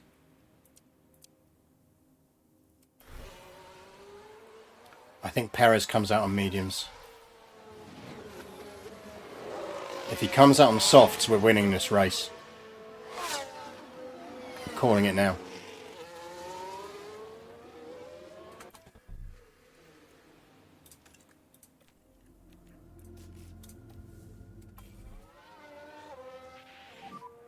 Lando, box this lap. Okay.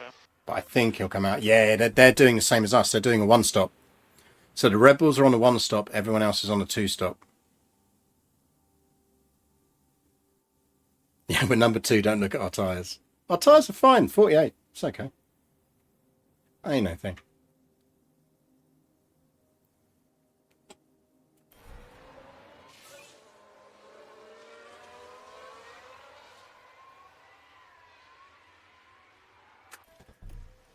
Fucking rag 'em.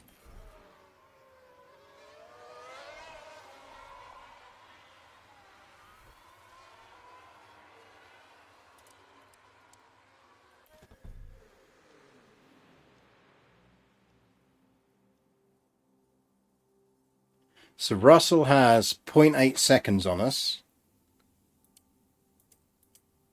But he's on ragged mediums and he's going to have to pit again.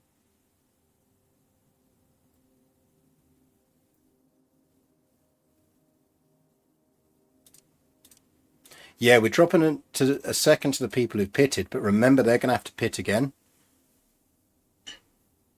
And we're not. We're doing 2-stop.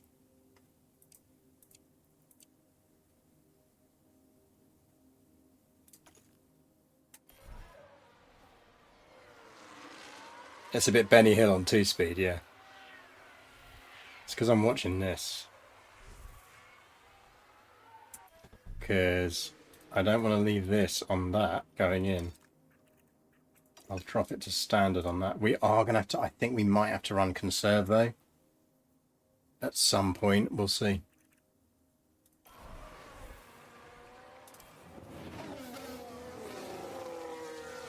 Let's watch pits because pits is fun.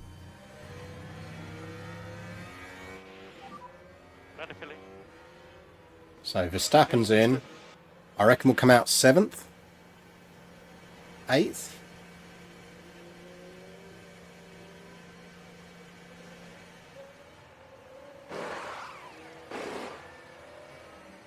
Our pits are better already. Could be close at exit.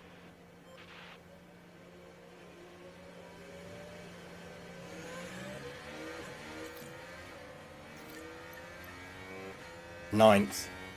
I can deal with that.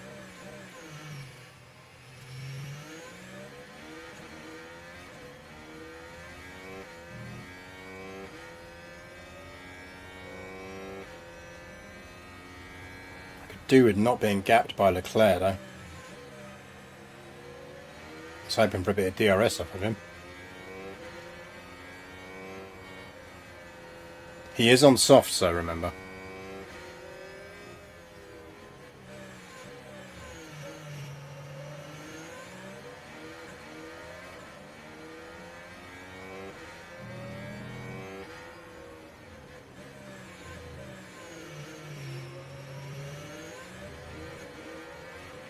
We're going to get our top 10. We're going to get our top 10.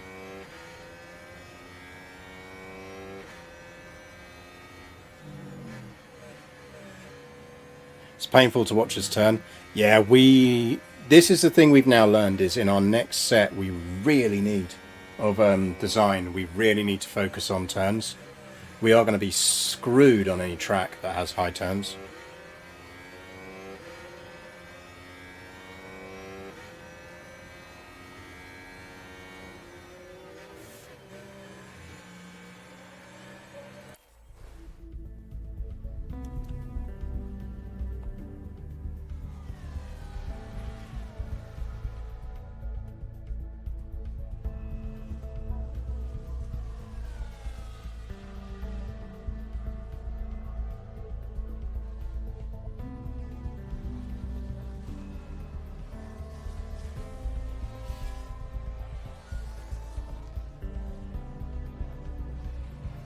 I think we're going to be alright on fuel.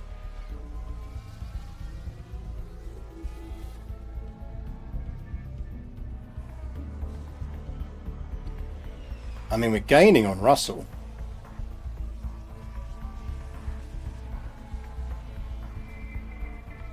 I just like a few DRS boosts off of people. But we're passing too quickly. Right then, you can take a look now. Hello, Kitty. Now look, How you doing? here we head into turn 2. The opportunity's there.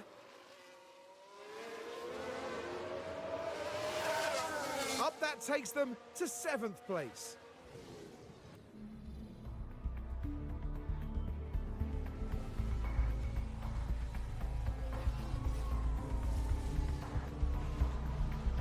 And on Alonso. But they are going to get a tyre boost because they're going to pit again. And we're not.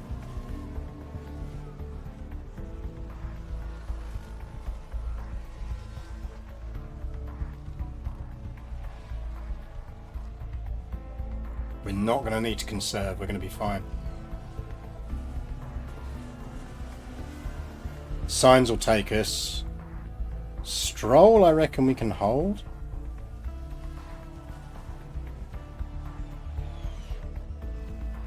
Oh, I don't know. Stroll is gaining on us. He's going to have to deal with Leclerc though, and that's not easy.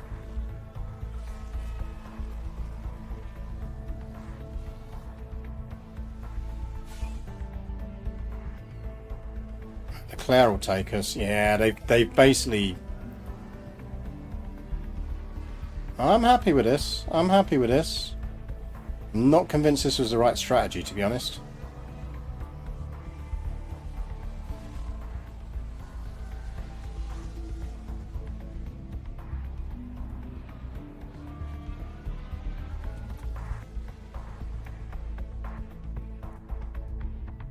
A bit late to change strategy though, isn't it? I think there's no point 3 stopping now. We should get 7th. We should get 7th, I think.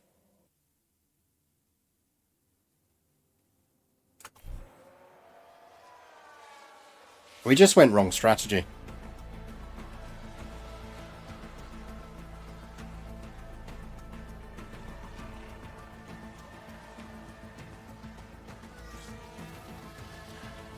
Good thing is we can see that Norris is still overperforming his tyres. Not by much, but by a little bit.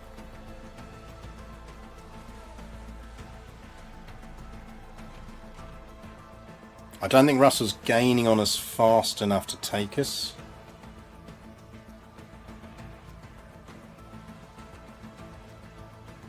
So we're going to get 7th, and I'm fine with 7th.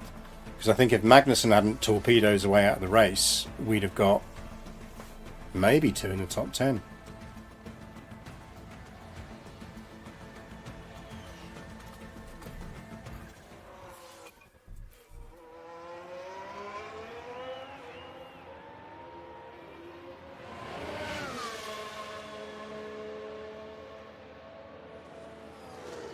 The grid position helped immensely. Yeah, I think if we can qualify well, the things we've learnt from this are we really need to increase our cornering. If we can get cornering in this car, I think it's a regular top 6 contender.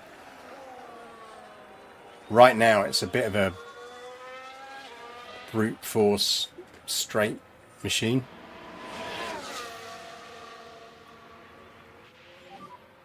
This is the last lap. But that's a good car. That's all I wanted out of the gate on that car. Max Verstappen over the finish line and today's winner. That is the checkered flag. And it's P7. What a day, yeah? A very good drive today from Lando Norris. I'll take that. I'll take that, chap. they'll be I think pretty we can be happy with satisfied that. this result. They bagged some points and they're going to be pleased with their finish.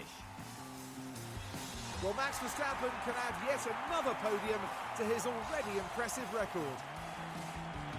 Their first win of the season and the team.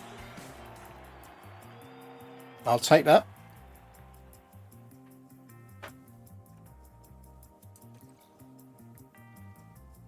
Six points. That's as many as we earned in a race all last season, and that's in our first race.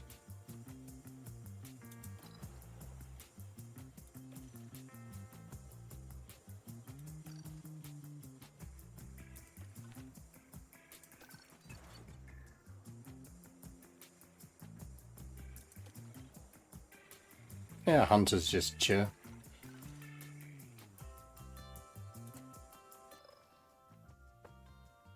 Right. Well, I'm going to leave you there, chat. I'm going to go have dinner. So we'll be back next Monday with more of this. Do !Discord, because during the times when we're not playing this, I am playing it a bit off stream. I'll try and do some YouTube updates on it as well, which is !YouTube. But we've got an F1 campaign chat channel in the Discord where I'll post pictures, ask for advice, do all of that kind of stuff. So absolutely 100% join the Discord if you've enjoyed this.